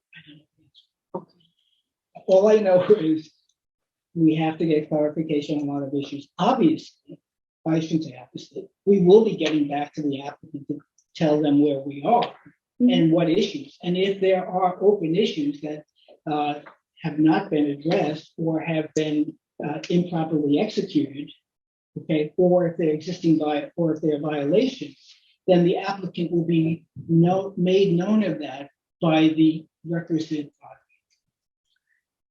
Okay. Okay. I move that we table discussion on 85 Silver Street. Second. Next meeting while we seek clarification. Second by John. Aye. Thank you, CA. Okay. Let's move on then to Juan Romero, Andrea Grimaldo at 63 Armand Street. And the applicant requesting adjournment to May 9th, so I move that we accept the applicant's request to adjourn to May 9th. The second on that, please. Second. All in favor? Second by Sarah. All in favor? Aye. Okay, great. We'll see those folks on the meeting. Bruce Holly at 170 Meeting House Lane to Manitowoc. ARB approval. I know you're not Bruce, but you're Jim. But Bruce is on Zoom. All right, so hold on a second while I get. Is the Bruce's part of the party here? Yes. So, All right, Jim, tell us who you are. I'm Jim McChesney. I'm the architect for 170 Meeting House Lane. And we're back again with the option for this window on the second floor. And we listened to the board, and what we've come up with is raising the top of the window so it aligns with the other windows and using the same window in the attic. So we feel that there's enough room between in the center. It keeps everything symmetric. We'd really like a window in that hallway, and we'd ask you to consider it. Okay. So, board members in any order. I think it's fine. Okay. Yeah, I think we had a back and forth about whether the windows should be brought all the way down, and I agree with you, because I think if you bring it down, then it looks like it's original. Correct. Yeah. And I mean, I honestly, I just like how it kind of the triangle that it forms for the, I don't know if you noticed that, but the dormers have been shifted over and Yes. everything. Yes. Yeah. And I think once that was done, you can see that there's enough room for a window in the middle. And Yeah, that's a good solution. Great. And there's no confusion. It's not a oval. It looks purposeful to me. Okay. Any other comments? Any public comment? In this scene. I'll hopefully be back. I move that we accept the application and drawings as submitted this evening for Bruce Holly at 170 Meeting House. Thank you. Okay. Alex, did you have a comment? No, that was the owner. That was the Oh, other. okay. All right. Wizard of Oz. Yeah. All right, who seconded that? John did. Okay, and all in favor? Aye. All right, we'll miss you too, Bruce. Yeah. Good night, thank you. Thank you. Good luck. All right. Tomorrow, Michael and Todd Grossman requesting adjournment to May 9th. I don't know if that's from your last one or not. Is that This is the new request. a new request? So I move that we accept the application first. Do I have a second on that? Second, okay. That's thank you. All in favor? Aye. Aye. Okay, Lux Construction at 80 Harvest Lane.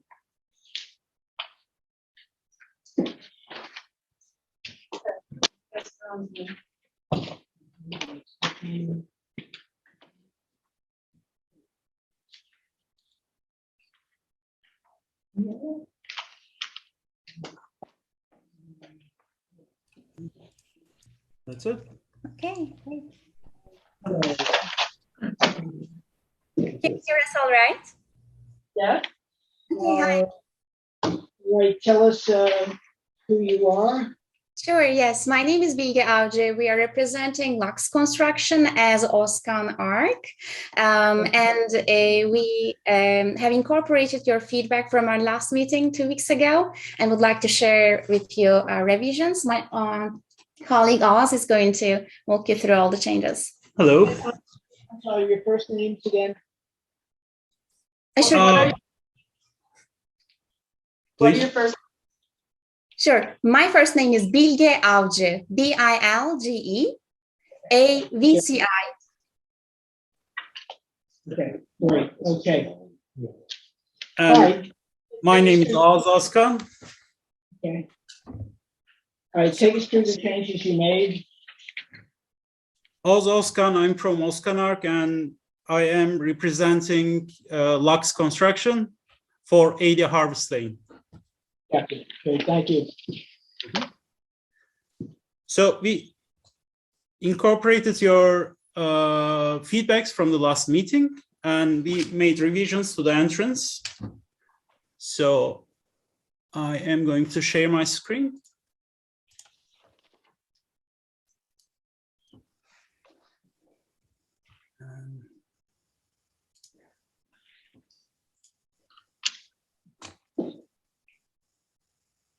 So this is the A200, the front elevation. Earlier, in the earlier design, we presented a kind of off-center, very deep entrance, and it was about 13'6", and the depth was 8 foot. We reduced that to 10'9", and the depth is 5 foot at the moment. And we added an extra portion to the house to make it completely symmetrical. And for the entrance, it was too casual, and we totally agree with you for the previous iteration.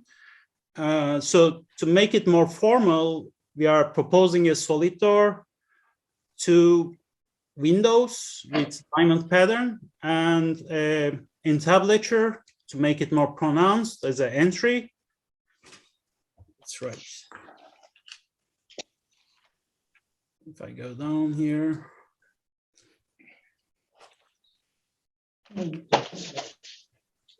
I can switch over to the model as well, if you would like. The projection of the entablature is really low. We are thinking about like 4 inches of projection from that point. We have the details for the column. Sorry. Oh. It's not agreeing. Okay, that's good. So this projection is about 4.5 inches, and the frieze boards, we are just proposing a 7.25, and the cornice is about 4.5 inches. So we are proposing something very subtle, but just makes the entry more grande. And what we are changing as well is the entrance. The steps, we are proposing stone steps this time.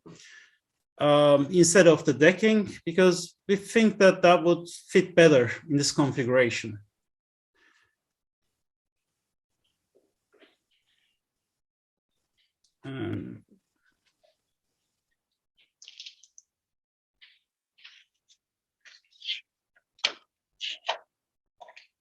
can I switch to the model or? Let's see. So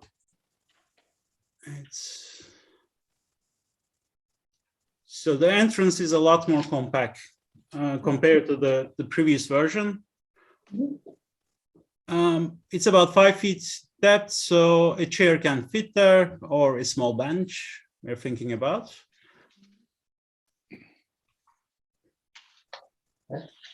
I think it looks nice. I think you accomplished what we had asked for.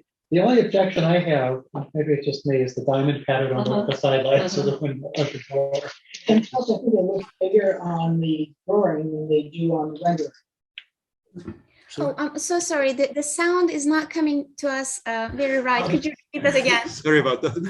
Sorry, I thought everything looked really nice. You accomplished a lot of the suggestions that we made last time. The only comment I had was regarding the diamond pattern in the windows, the side lights of the door. If there was some, I think if it's more traditional, like, I don't know, with 2/8 or whatever it might be in that space, I think it would be much nicer looking, much more in keeping with the rest of the house. And the neighborhood. I think what I would tell you is the diamond windows make the entrance a little grand, and which is fine, except I don't think it's really fits in as well in that neighborhood. I think there's grand houses in the neighborhood, and also strangely, your front, to me, your entranceways become so formal that the barn lights over the garage look inconsistent with the style of the house. So I think if you just took the windows, took the diamonds back to straight panes and the side lights, then the whole house comes together because it's a beautiful house. I just think that's the one detail that brings it together as a unified whole. I wanted to thank you for showing the existing and the proposed side by side. It's so nice to have something that's clearly presented. And I also wanted to thank you for listening to the suggestions. And I also think it's a nice design with the exception of the diamonds, which are incongruous with the rest of your building. I agree completely. No more to say. Yeah, that's it. If you take the diamonds away, I think you might have a deal. Well, we did try the first one that we only put the side lights there without the diamonds, and we want to make a kind of character there at the street and make it a little bit different, because otherwise it's going to be too ordinary and everything would be too equal in that street. Just make it a little bit character and just playful. And I don't know, it's I think what the board is saying is that it's gone beyond playful being formal, and it detracts from what otherwise is a good-looking house. I realize what your intent is. We realize what your intent is. But the board is aware that we're all consistent on the same thing. So, in the scheme of things, you might want to go back to your client and have them reconsider if you don't have the authority to make those changes now. And if you do, then we'll see you in a couple of weeks. But as of right now, the approval of that house would fail based on the consensus of the board against the formality and diamond-shaped windows. You have those nice paneled sections beneath, and they reinforce your design. And then I think that the combination of the panels, which I think are successful, and the diamond, it's not consistent. So what would you like to do? You got you're 95% there, and you've got. I just want to make sure that next time I wouldn't be 98% and just go for an. That's why I'm just thinking at the moment. So is this? That's a very fair question. I think we're all sort of unified around just one issue, just changing the diamonds to a normal pattern or a different pattern window there, and everything else is great. So I think, yeah. Yeah, because you've come a long way. It's a great house. Thank you. Thank you. I just, It also makes to me, it makes those casual barn lights that are over the garage and the front door work together in harmony. You're right. You're right. Okay, that's good. Okay, so what do you want to do? well, Anyway, because they're remote. Well, pretty much, they have to submit a new, okay. So you're gonna have to submit a plan with the windows you intend Yeah. board to vote on. And So we'll be gentle. go ahead. So the sound comes and goes every now and again. I apologize for asking you one more time. So if we can change the windows pattern from the diamond, would the town agree with our proposal? Is that correct? Did I gather? Yes, it it is. We still need to see accurate drawings, since we have to have accurate drawings to sign off.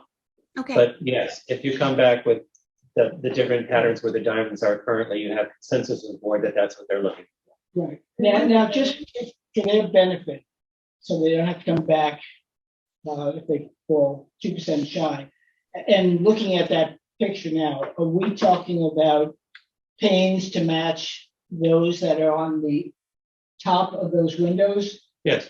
Right, so pretty much those same dimensions, so it would be. Whatever the right proportion would be to that window. Probably 8 lights, Yeah, 2 8 lights, two over- 2 by 4. Yeah. Each window. So, I mean, not- Yeah, we might need to adjust it a bit just to match it perfectly. So You get to do that. Yeah, that's up to you.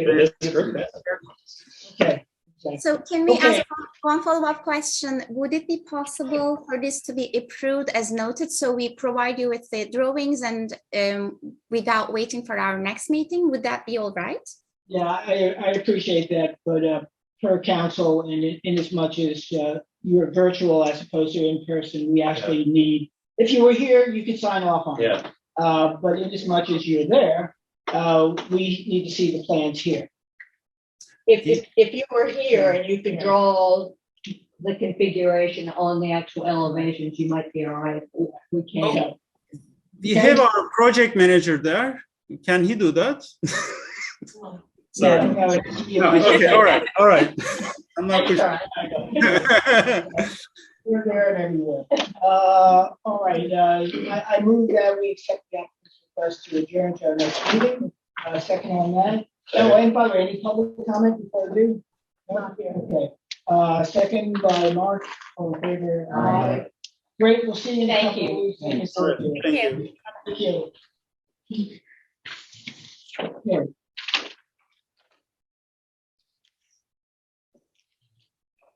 Give me 1 second to organize here, folks.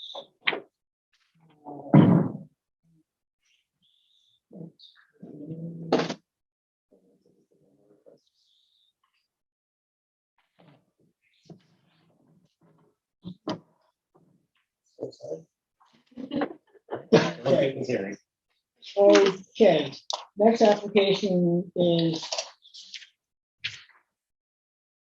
Yep, thank you. Michael and Nico Law. Is it Nico or Nico? Nico. Nico. Hi. This is a new. Yeah, new application. Yes, affidavits are. Yeah. We have jurisdiction. Which is this? 17 Henry Oh, right. Street. So we-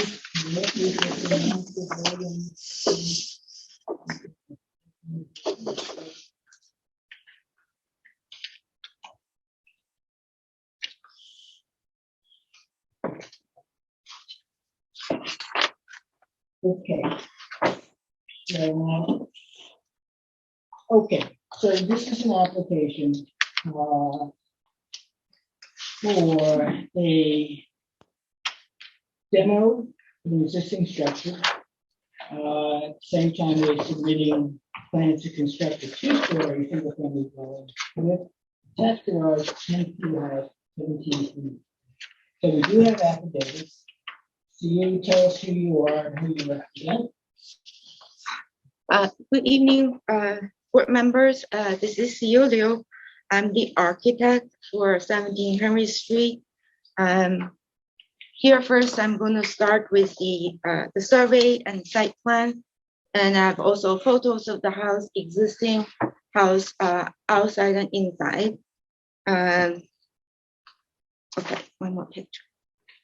So this is the existing house, and there's a Henry Street, and there's a really big parking lot in the back of the house.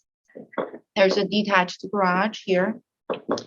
And we are proposing to demolish this building and build a new house here with a swimming pool and a detached garage here.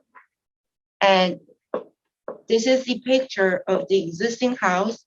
It's a typical 4 square. And that's the front, that's the back, that's the side.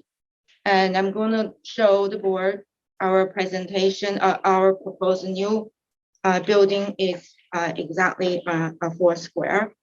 And I'm also having pictures of the inside of the house, the kitchen, you know, the major part, kitchen, stair, living room, and 1 bathroom. And also showing the board a picture of a structural beam in the basement. So you can see the condition of the house. Okay, just for the record, let's see, can you tell us the date of the house?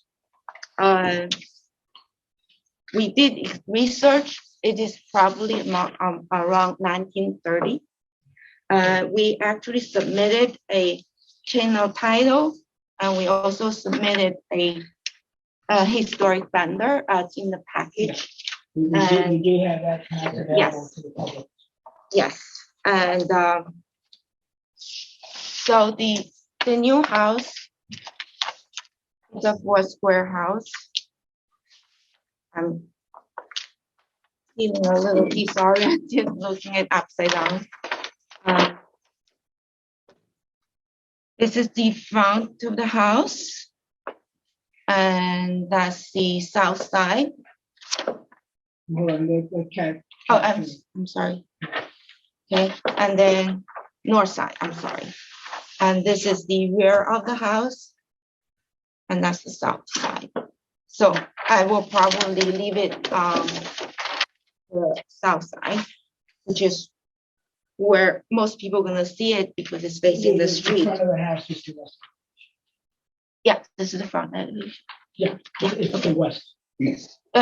East. East, right, yeah, I'm sorry. Yes. So if we can look at the historic vendor, and it's on the first page on the bottom. Actually, yeah, it's on the bottom. It says it's visible, dated in 1930. Before that, we are not 100% sure. So we think it's constructed between 1925 and 1930. And it seems like it was constructed by Dominic Pease and his wife. They purchased it, subdivided, and built. It's on the second page. And then, of course, there's chain of title and the aerial photograph and subdivision map, and later on to support that. Okay. And then we also have the engineer's report stated the condition of the structure. And it is well, it's a lead paint to the house, and it has a lot of asbestos. And for heating, because it's like a radiator, you can see it's through a steam heating system using the radiator. And then the foundation is not in a good house. I have another photograph. It appears to me shifted in certain places. What I'm most afraid of is stucco house. In the past, when the stucco is plastered right on the wood, and it causes the wood to rot, and when you pull it off, and it's not going to surprise us if that happens. We do have the also in the package the contractor's letter stating how difficult it is to salvage this house. So let me just interrupt you for a second. Has this come before the demo committee? It did. We made a determination that this one should come Right. forward. So I would say that we should have the village historian review this house before we opine on any decision to demo it. And we can hold in abeyance the issue of structure. Do you agree with that? Yeah. Okay, so we're neither denying nor approving the application to demo. We first want to call in our village consultant, historical consultant, to assess the historical nature of the house. And if deemed necessary, we will do further analysis of the structural nature of the house. Okay. Okay. If I may just add a few, the structure is a 4-square house, and it's not a style that's like Norman Jaffe style that not exists everywhere else. It's pretty prolific existing in the village. And I know I say. Okay, you want me to? Speak Yeah, I would like to talk a little bit. Okay, I'll let you speak, and then when you take it for us to tell me, because then I'll speak. Okay. Okay. So it's not occupied, by a famous person. It's now designed by a famous architect, and so it's not like has to be in this particular street. So that's what the point I want to make. That's the certificate of appropriateness that I'm reading, that it doesn't really meet the criteria. And that's why we'll have the village historian assess that. But what I will share with you, and maybe for the public benefit, as well, and some of you may know, that the planning committee a few years ago engaged a consulting group, A&B Consulting. And one of the things they spoke about was the disappearance of 4 squares, which were typical of the village vernacular. So they're not prolific. They were at one time, but unfortunately they're not. And like any species, we miss them when they become rare or extinct. This is a rare bird, and whether it's worth saving or not, let's get the opinion of the village historian, and then we'll proceed from there. And as far as the other issues in terms of the difficulty of repairing it, yeah, there are difficulties. There was a house on Herrick Road, stucco, 3 times the size of this, that was picked up and redone. So it's not impossible.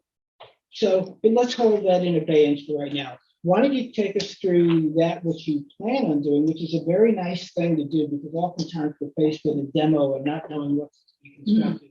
So this is what's historical stuff. Let's put that in the demo. Let's put that aside for the moment, and let's take a look at what you want to do. We're going to do a new 4-square house. Brand new. Okay. Shingle. Cedar siding. White window. Center. Oh, symmetrical.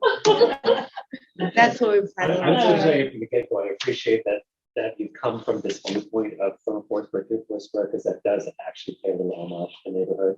Yeah. And I do appreciate from the get-go. So thank you. Yeah, absolutely. Yeah. Yeah. So, okay. So go. Okay. That's all I can say. That's all you got?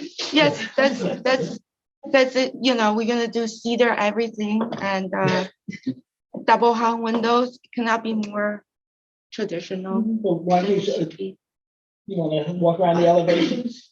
No, I think it looks nice. I mean, I appreciate that you took the time and effort to show us what this. Exactly, because it's not a blank slate. It's something that's well considered, and we'll wait to hear what Sally Steinberg says. But it's we appreciate what you've done. There are a few things. Go ahead. Yeah.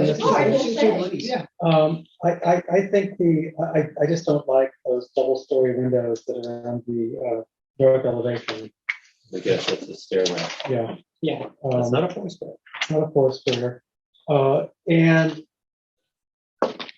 on the rear of the house, I mean, these are small lots. It's a tight neighborhood. The size of the windows on the back of the house, to me, are a bit concerning.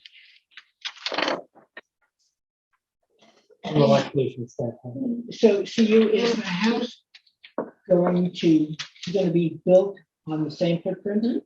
Oh, where's it? The survey. Oh, here it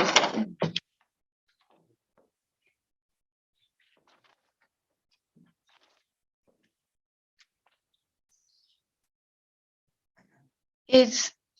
It's slightly changed. You can see the dotted line here.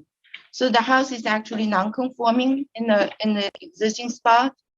And you can see the dotted line. So we shifted slightly to the north side. So, to the point about the stairwell windows, which we're seeing more of, and I bemoan and regret a previous ARB member who said, yeah, maybe it'll work on the bigger property. And it didn't. And it's changed the tone and tenor of Hunting Street, where my wife grew up. And it's unfortunate. I realize people want light in their stairwell, but it usually doesn't work well in terms of street view. So I would reiterate John's comment and think twice about that. Okay. Okay, because that street, and John and I think are familiar since we lived within a stone's throw of it. And when I was referring to people I met on the street today, it was actually in front of that house. And they too were, so they were very appreciative of the fact that you're keeping the 4-square modality. But what's inconsistent is the floor to ceiling, and in fact, it's basement to mid-level and then mid-level to roof line windows. So a more traditional window scheme on the bottom of that page. Yeah, I know this one. Okay. I agree. Yeah, why can't anyone just put a window on a landing and leave it at that? I'm gonna talk to my associate, also my daughter's friend. You did research on the 4-square, right? Yeah. I thought you showed me that the windows on the stairwell actually goes down in the some traditional houses. Or they, see whether it is or not, and I appreciate just associate you with. Because I thought I was mimicking the traditional way. Because I remember vividly seeing. Traditional house. Yeah. Okay. Next time I'll bring. If I look and find the pictures. Some Victorian houses that have that or something like that.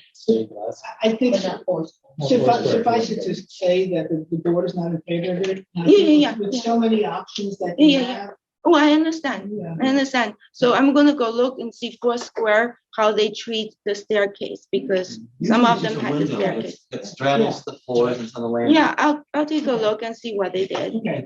So my guess is that a traditional old-fashioned 4-square, the stairway wouldn't be on that wall. Yeah. Right. It would be in the middle. I mean, the side of it. You're doing contemporary expression interior on an exterior that's a classic house. So that's probably what it is. I have to look. I think I saw something. Okay. So one last thing I just want to talk about the back of the house that Mr. Gregory was talking about, the doors. We have a slider, and we have 2 sliders, and that's the kitchen window. It doesn't appear to me as too outrageous. Obviously not designed it, so that's not the point.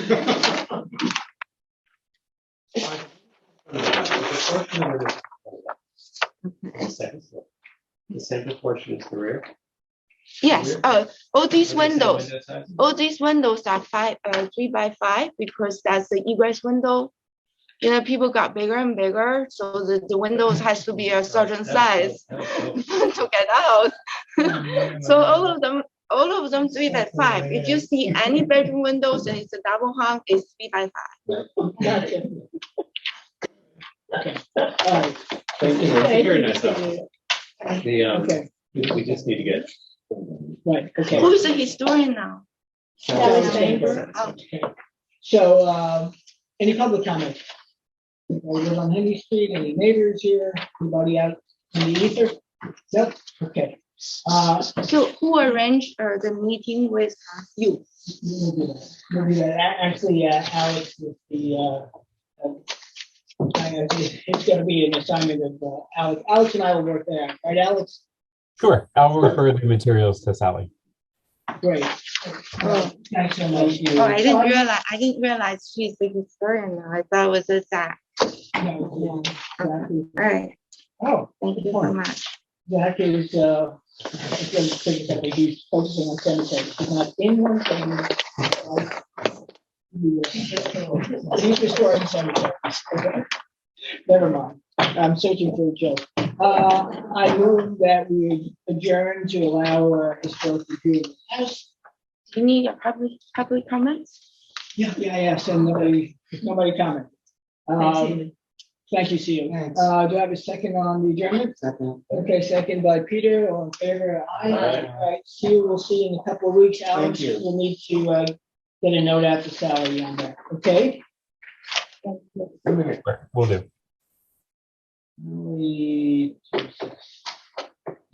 Okay. Next, Mariana, Ashalog, and Gore to Gregorian. That would be good. Is that close enough? Yep, very close.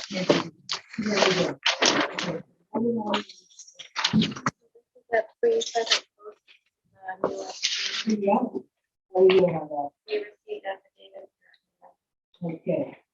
And this is. My name is Fulvio Masti. Okay, and by the way, this is, oh wait, I'm sorry. Wait, what did I miss? Oh, no, you got it right. This is it for 3 pheasant closed south, to construct a screened porch and exterior alterations building the new pool house. Okay, gentlemen, tell us who you are. So my name is Fulvio Masti from AML Architecture here in South Africa. And Kirk Lehman. Kirk Lehman. All right, gentlemen.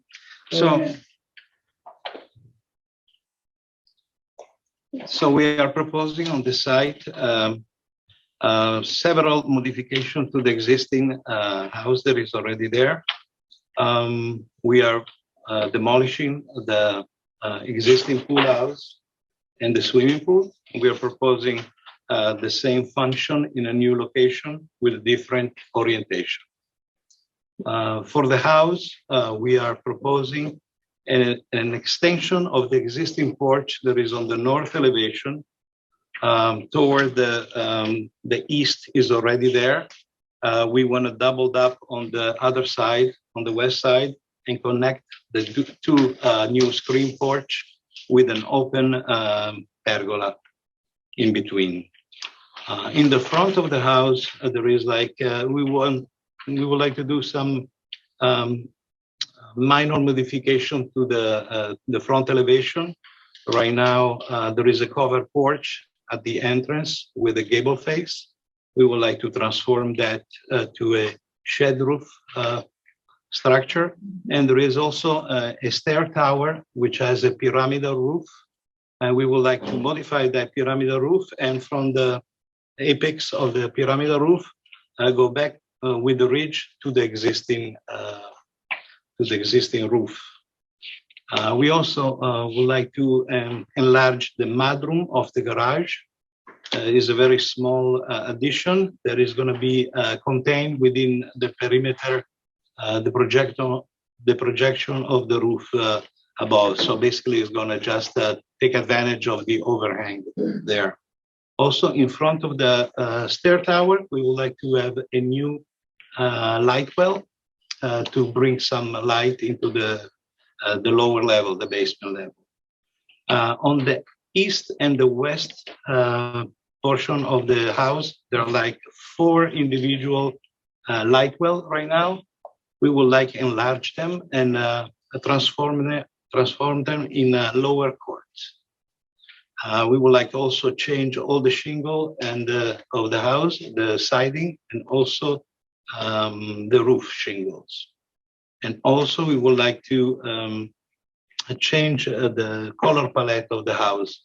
For the shingle, we would like to use a weathering gray stain. And for all the trim scheme, we would like to use a light gray color. Can you just, so I'm looking at A7. A7.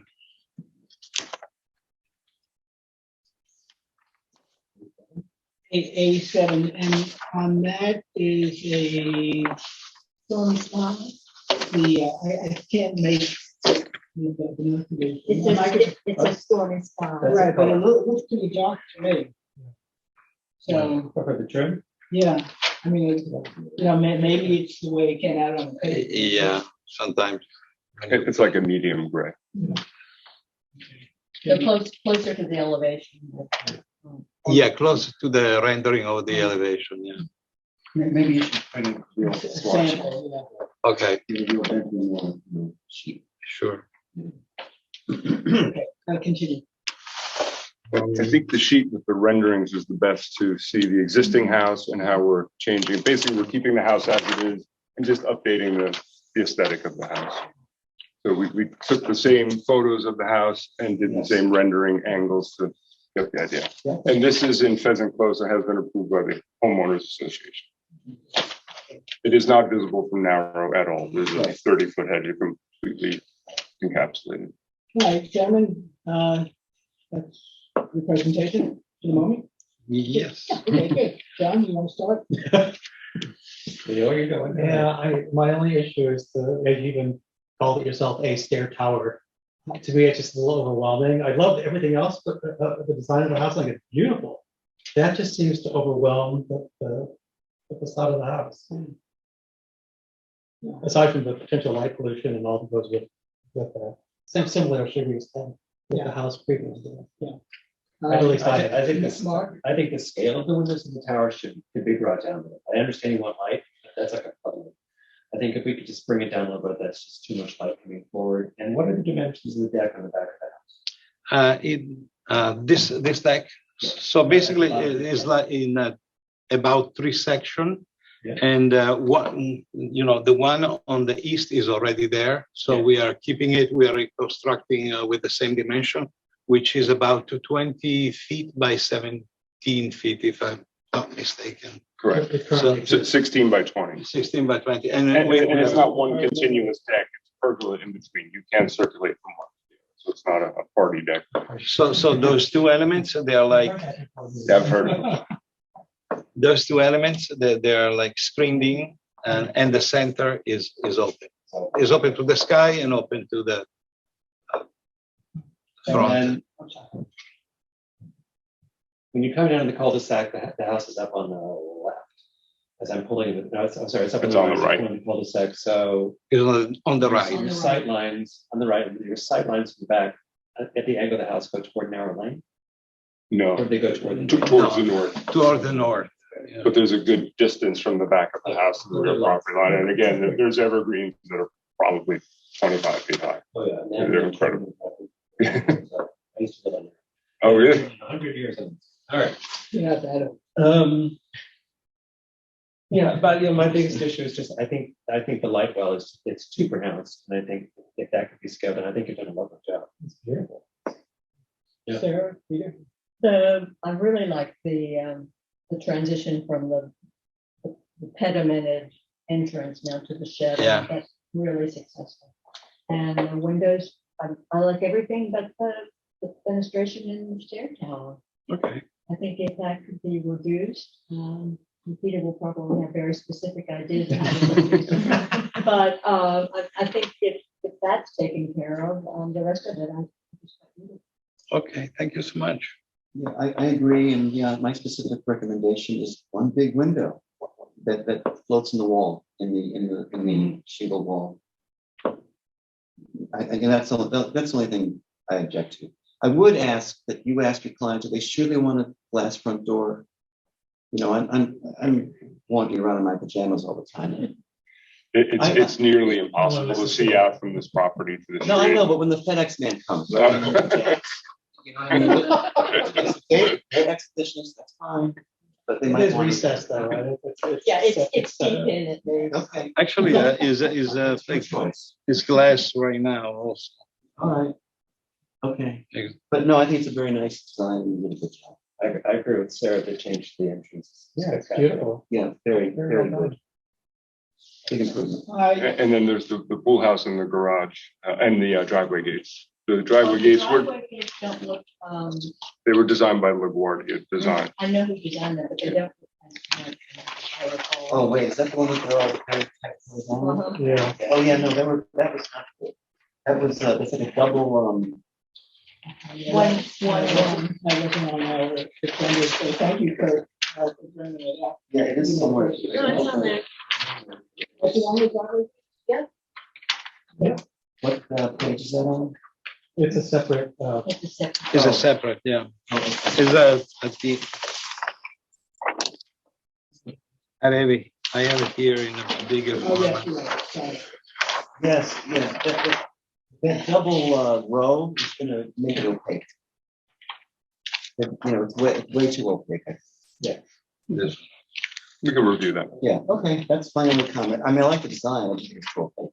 Yeah, I'm sure they could open the spacing up. Yeah, Yeah. okay. Actually, it's matching a gate that is just in front in the cul-de-sac. Oh, okay. They need it. They have a glass front door. Yes, I do. And a handsome pool. And the pool house looks very nice. Let me ask if there's any public comment. when the gate's 25 feet back from the street, so it's more than 218. Yeah. But it is too, it's not fair.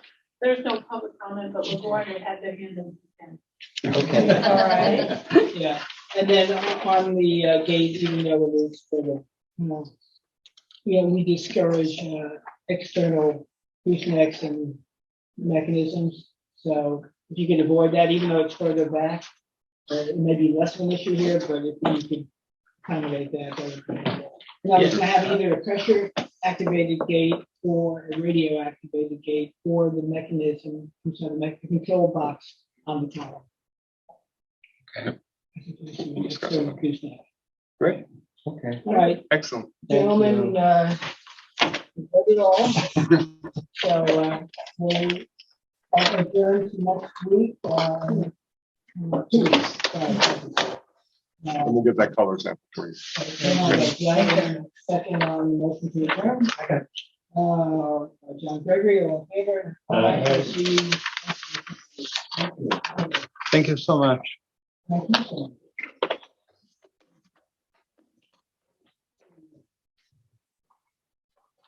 Next, for Fountain, 660 Kelsey Neck. So this is to amend the prior approval. Now, Alice, do we have affidavits on this? Yes, they are in order. Right, okay, and so, Melissa, before we start, there was some issue that we on the board did not get our package. But I understand and believe that they were submitted prior. A couple days early, actually. Okay, good. So as long as the public had a chance to see it, that's our major concern. And I think I confused Mark, the issue by the ZBA issue with the garage, that didn't pertain to that. No, that was one of those. Okay, great. So, Melissa, tell us who you are, and then let's proceed and tell us the changes that were made. Okay, Melissa Dedovich, Baconic Environmental Associates. I'm here on behalf of Four Fountains Long LLC. The only change we're here for is the house that you approved on January 24th was illegal as of the 25th. Uh-oh. I know, isn't it terrible when that happens? And so we've dropped the house 1.5 feet, and that's the only change we've made. If your board would like, I think the easiest way is to have Jennifer from Peter Penoy's office walk you through these before and after renderings, just to show. And you're welcome.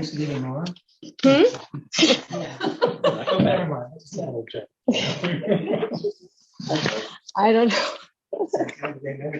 There's no glass doors, no FedEx, no. Oh, yeah, this is rare. There's nowhere we can stick house. Oh, there you go. Would you like that? And Jennifer, you probably have to put it down and look through it and stay there. It's fine. Actually, Pat, how you want us to arrange it? Yeah, right. Okay, perfect. It's actually more dramatic in the London drawings. Jennifer Jarek Harris, Peter Penoyer Architects. I'm sorry. Jennifer Jarek Harris, Peter Penoyer Architects. So the renderings that you see on your left was the approved version as of January 22nd, and the right, again, you're not going to see much change other than the height is coming down. So I'll just walk through one by one. The first one is the view from the street. The second one is coming into the parking courtyard in front of the house. It's very, very minuscule. There's a person on the upper one and not on the other one. Well, I mean, it was 1.5 feet. Foot and a half. Yes, we were already lower by 6 inches. in the previous version. So did you accomplish that by lowering the ceiling height on the second floor? Yes, we Therefore, the lowered window 6 proportions inches on the first floor and the additional on the second. And therefore, the window proportions on the second story are actually slightly different than they were. Yes, and if you look closely, you will notice that. They look wider. They're closer to. They're not wider, they're the same width, but they're a little shorter. Yes. And they're closer to the door. Yeah. Okay. So I can just keep going, or you can flip at your leisure. Okay. I'm sorry, I'm not good with upside down. So the south view, again, you're seeing really the difference you're noticing is the windows there. The height is lowered. From the pool side, the vegetation might look ever so slightly. Again, this is just a rendering. The garage is barely visible. The one thing actually I'd like to add on this is if you notice on the originally approved and on the currently approved, the trees that are shown in the real garden were always going to be proposed. And so they actually were missing from the first ones. And we showed them transparently, so we're not, so you can still see the structure. That was actually in the left one. They were always on the landscape plan, but intentionally we made them very transparent so you can see the house more. Exactly. And then the view from the street on the service yard, the service drive. A little bit more of that. Pretty much it. And then the overhead. All right. Any comments from the board? It's fine to me. It's fine to me. Any public comment? Oh, right now.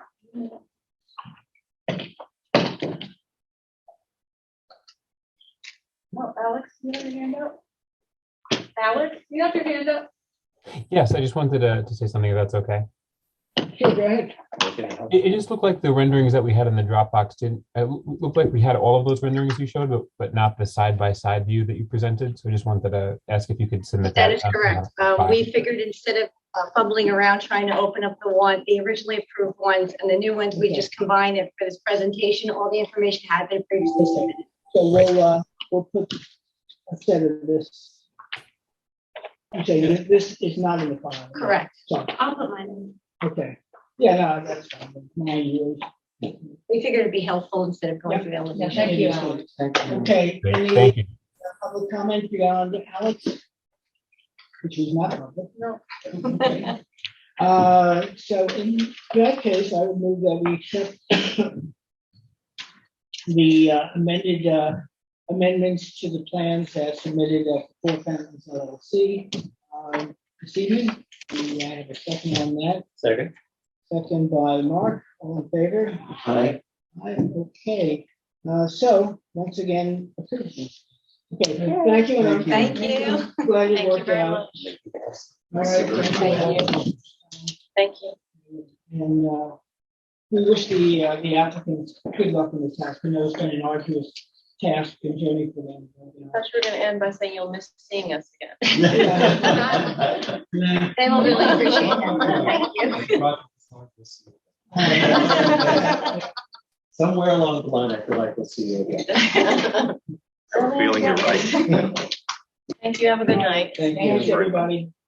Good night. Okay. Good night. Finally, at least in terms of buildings, Anthony and Elizabeth Sonore at 117 Wickapog were requested to be put at the end of the agenda. Are they here, Kat? Yes, I have to say. Okay. Mrs. Giuseppe?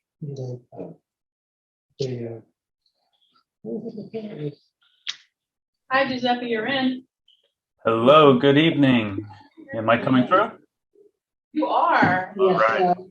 reintroduce yourself, Giuseppe. Of course, my name is Giuseppe Adragna, and I'm the architect for Mr. and Mrs. Signore at 117 Wickapog Road. So last hearing, we addressed the roof dormer over the garage gambrel, and the next issue that was brought up by the board was in regard to the stair window on the west side elevation. So this window, being different in function from the rest, was originally designed to also be different in style on the outside. The board found it important to match in style, and therefore we are now proposing a similar grille pattern to match the rest of the windows around the house. While making this change, we also separated the upper and lower windows from one another, which allowed us to sneak in some more of that white shingle siding in between, rather than having the original panels that was filling the space. So this window, it's on the side of the house. It's over 93.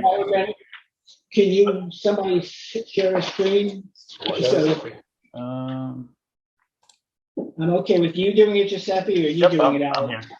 And share. So yes, we're referring to these windows. That's on the west side elevation.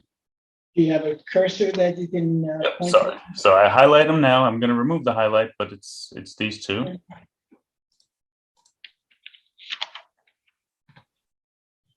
So these windows, they're on the side of the house. They're over 93 feet away from the street.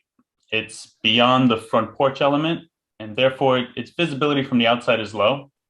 We do feel like this change is in characteristic of the design, and we definitely would propose and agree with the board to make it match in style to the rest of the windows.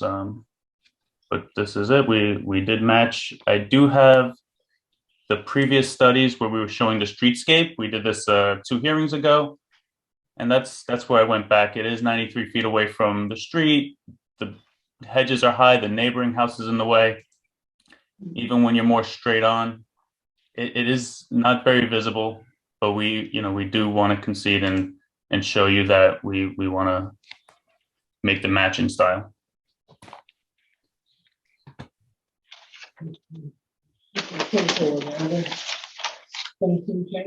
No. All right, comments left to right. Peter? Well, the windows are better.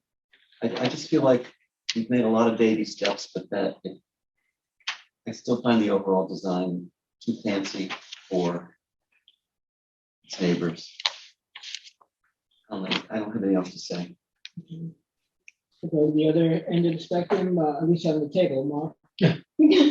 I mean, just I think the windows get better. When I see it in rendering in all white, it fits for the neighborhood better than when I look at the drawing, because the drawing has more presence to me. So I appreciate that you changed the windows. Yeah. Oh, thank you. Yeah, but it is in characteristic of most of the neighboring houses. The other day, I think we had to go 4 houses down to get a different color. And it's not a massive house. It's not standing out. It is set back, since I do have the garage at the front yard setback. The bulk of the building is set back. It's not very intrusive. And the materiality is just, I think it's in context. It suits well, and it's definitely what the clients are looking for without being flashy. And I think we definitely did tone down the flashiness from the first time you did see us. But we are happy to be where we are. And, you know, I'm putting up with a lot of pressure from the clients to really not change what they had their heart set on in the first place. So we're still, I think, balancing what you guys are asking for and what the clients originally do want to get out of this house. And I think we're there, and I'm here to see for your approval. Sure. I've said from the very beginning that there was a lot, but in my opinion, too many elements, the bell cast, the side entrance, the angle of the entrance, and all the gravel.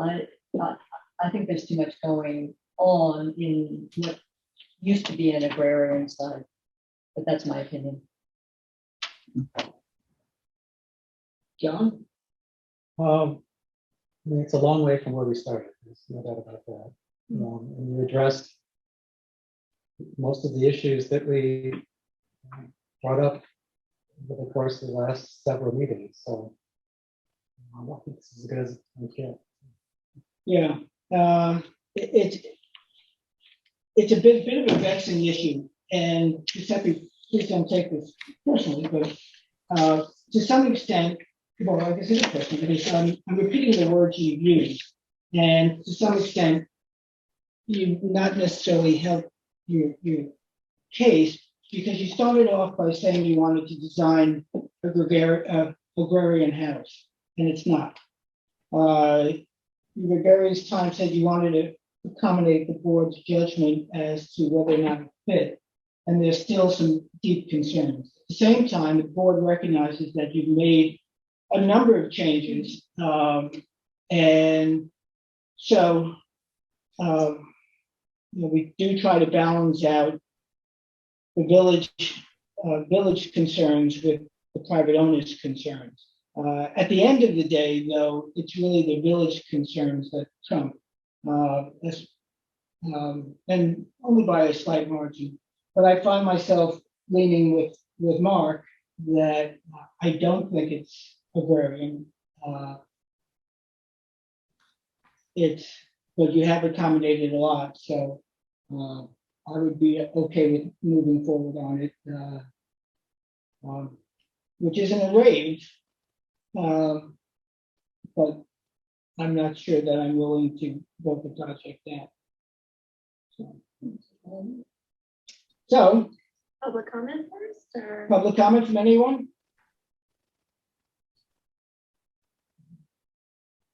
All right, I move that we vote or accept the application as proposed for Anthony and Elizabeth Sonori at 117 Wickapog Road as submitted this evening. Do I have a second on that? Second. Second by Mark. All in favor, aye. Aye. Aye. All opposed, nay. Nay. So you have a split decision that happens on occasion. So we wish you good luck on the house. All Thank right. you. Thank you for all the input. Thank you for all the feedback. I think your comments did improve the design, and it's definitely going to fit into the neighborhood better than originally proposed. But I think it does suit the neighborhood well, especially to the house to our west. It has metal roofs, it's modern touches and sweeps. So I don't think we're the flashiest house on the block, but I think we're really nestled in there, nice and sweet. But thank you guys. Thank you for everything. Thank you.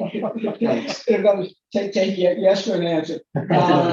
Anyway, we wish you all good luck, and we do wish the owners, we welcome them to the village. Okay. Thank you so much, guys. Have a great evening. Thank you. Take care. Good night. Okay. We have a gate. Just one gate. Oh, I'm sorry. The gate. I forgot about that.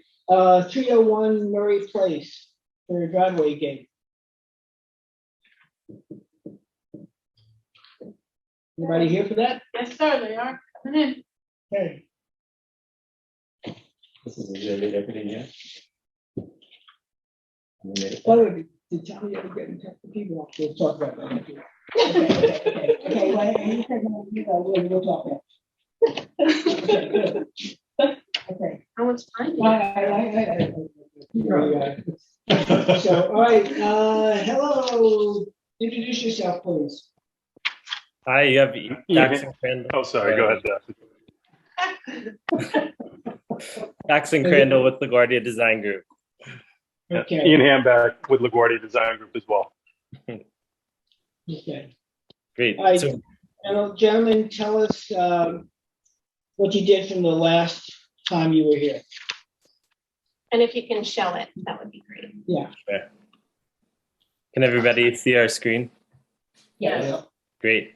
So based off our last hearing, we took the board's feedback to heart, and they asked us to lower the gate by a foot, the column by a foot, and relocate the keypad. We did all three of those things. So the gate has been reduced to 5'8", 6 feet, including the gap at the bottom. The column is now 6'6", and the keypad is no longer on a gooseneck, but concealed on the column. Okay, perfect. Lovely. All right, comments from the board, other than lovely? Thank you. Thank you. Great, Looks great. great. I think to your point from last week, it even looks better. The proportions. I are better. agree. Yeah. We agree. Any public comment? No, sir. Okay. All right, so I move that we accept the application as submitted of 301 Prairie Place, to Broadway gates. Second. All right, second by John, all in favor? Aye. Okay, great. Thank you. That concludes our Thank you. agenda. Thank you. Now, well, this is more an administrative question, but I think we could do all. Okay. So any other business of a public nature? No. All right, other than we will be starting next time at 6 o'clock for those who make this the bi-weekly Monday entertainment. Cocktails at 4. There you go. Meeting there. Oh, all right. Cat will be here for the duration. Anyway, so I move that we close at 9:30. Very good. Yeah, Very efficient, ladies. this meeting of the Board of Architectural Review and Historic Preservation on Monday, April 5th. Second on that. Second. By Mark, all in favor? Aye. Aye.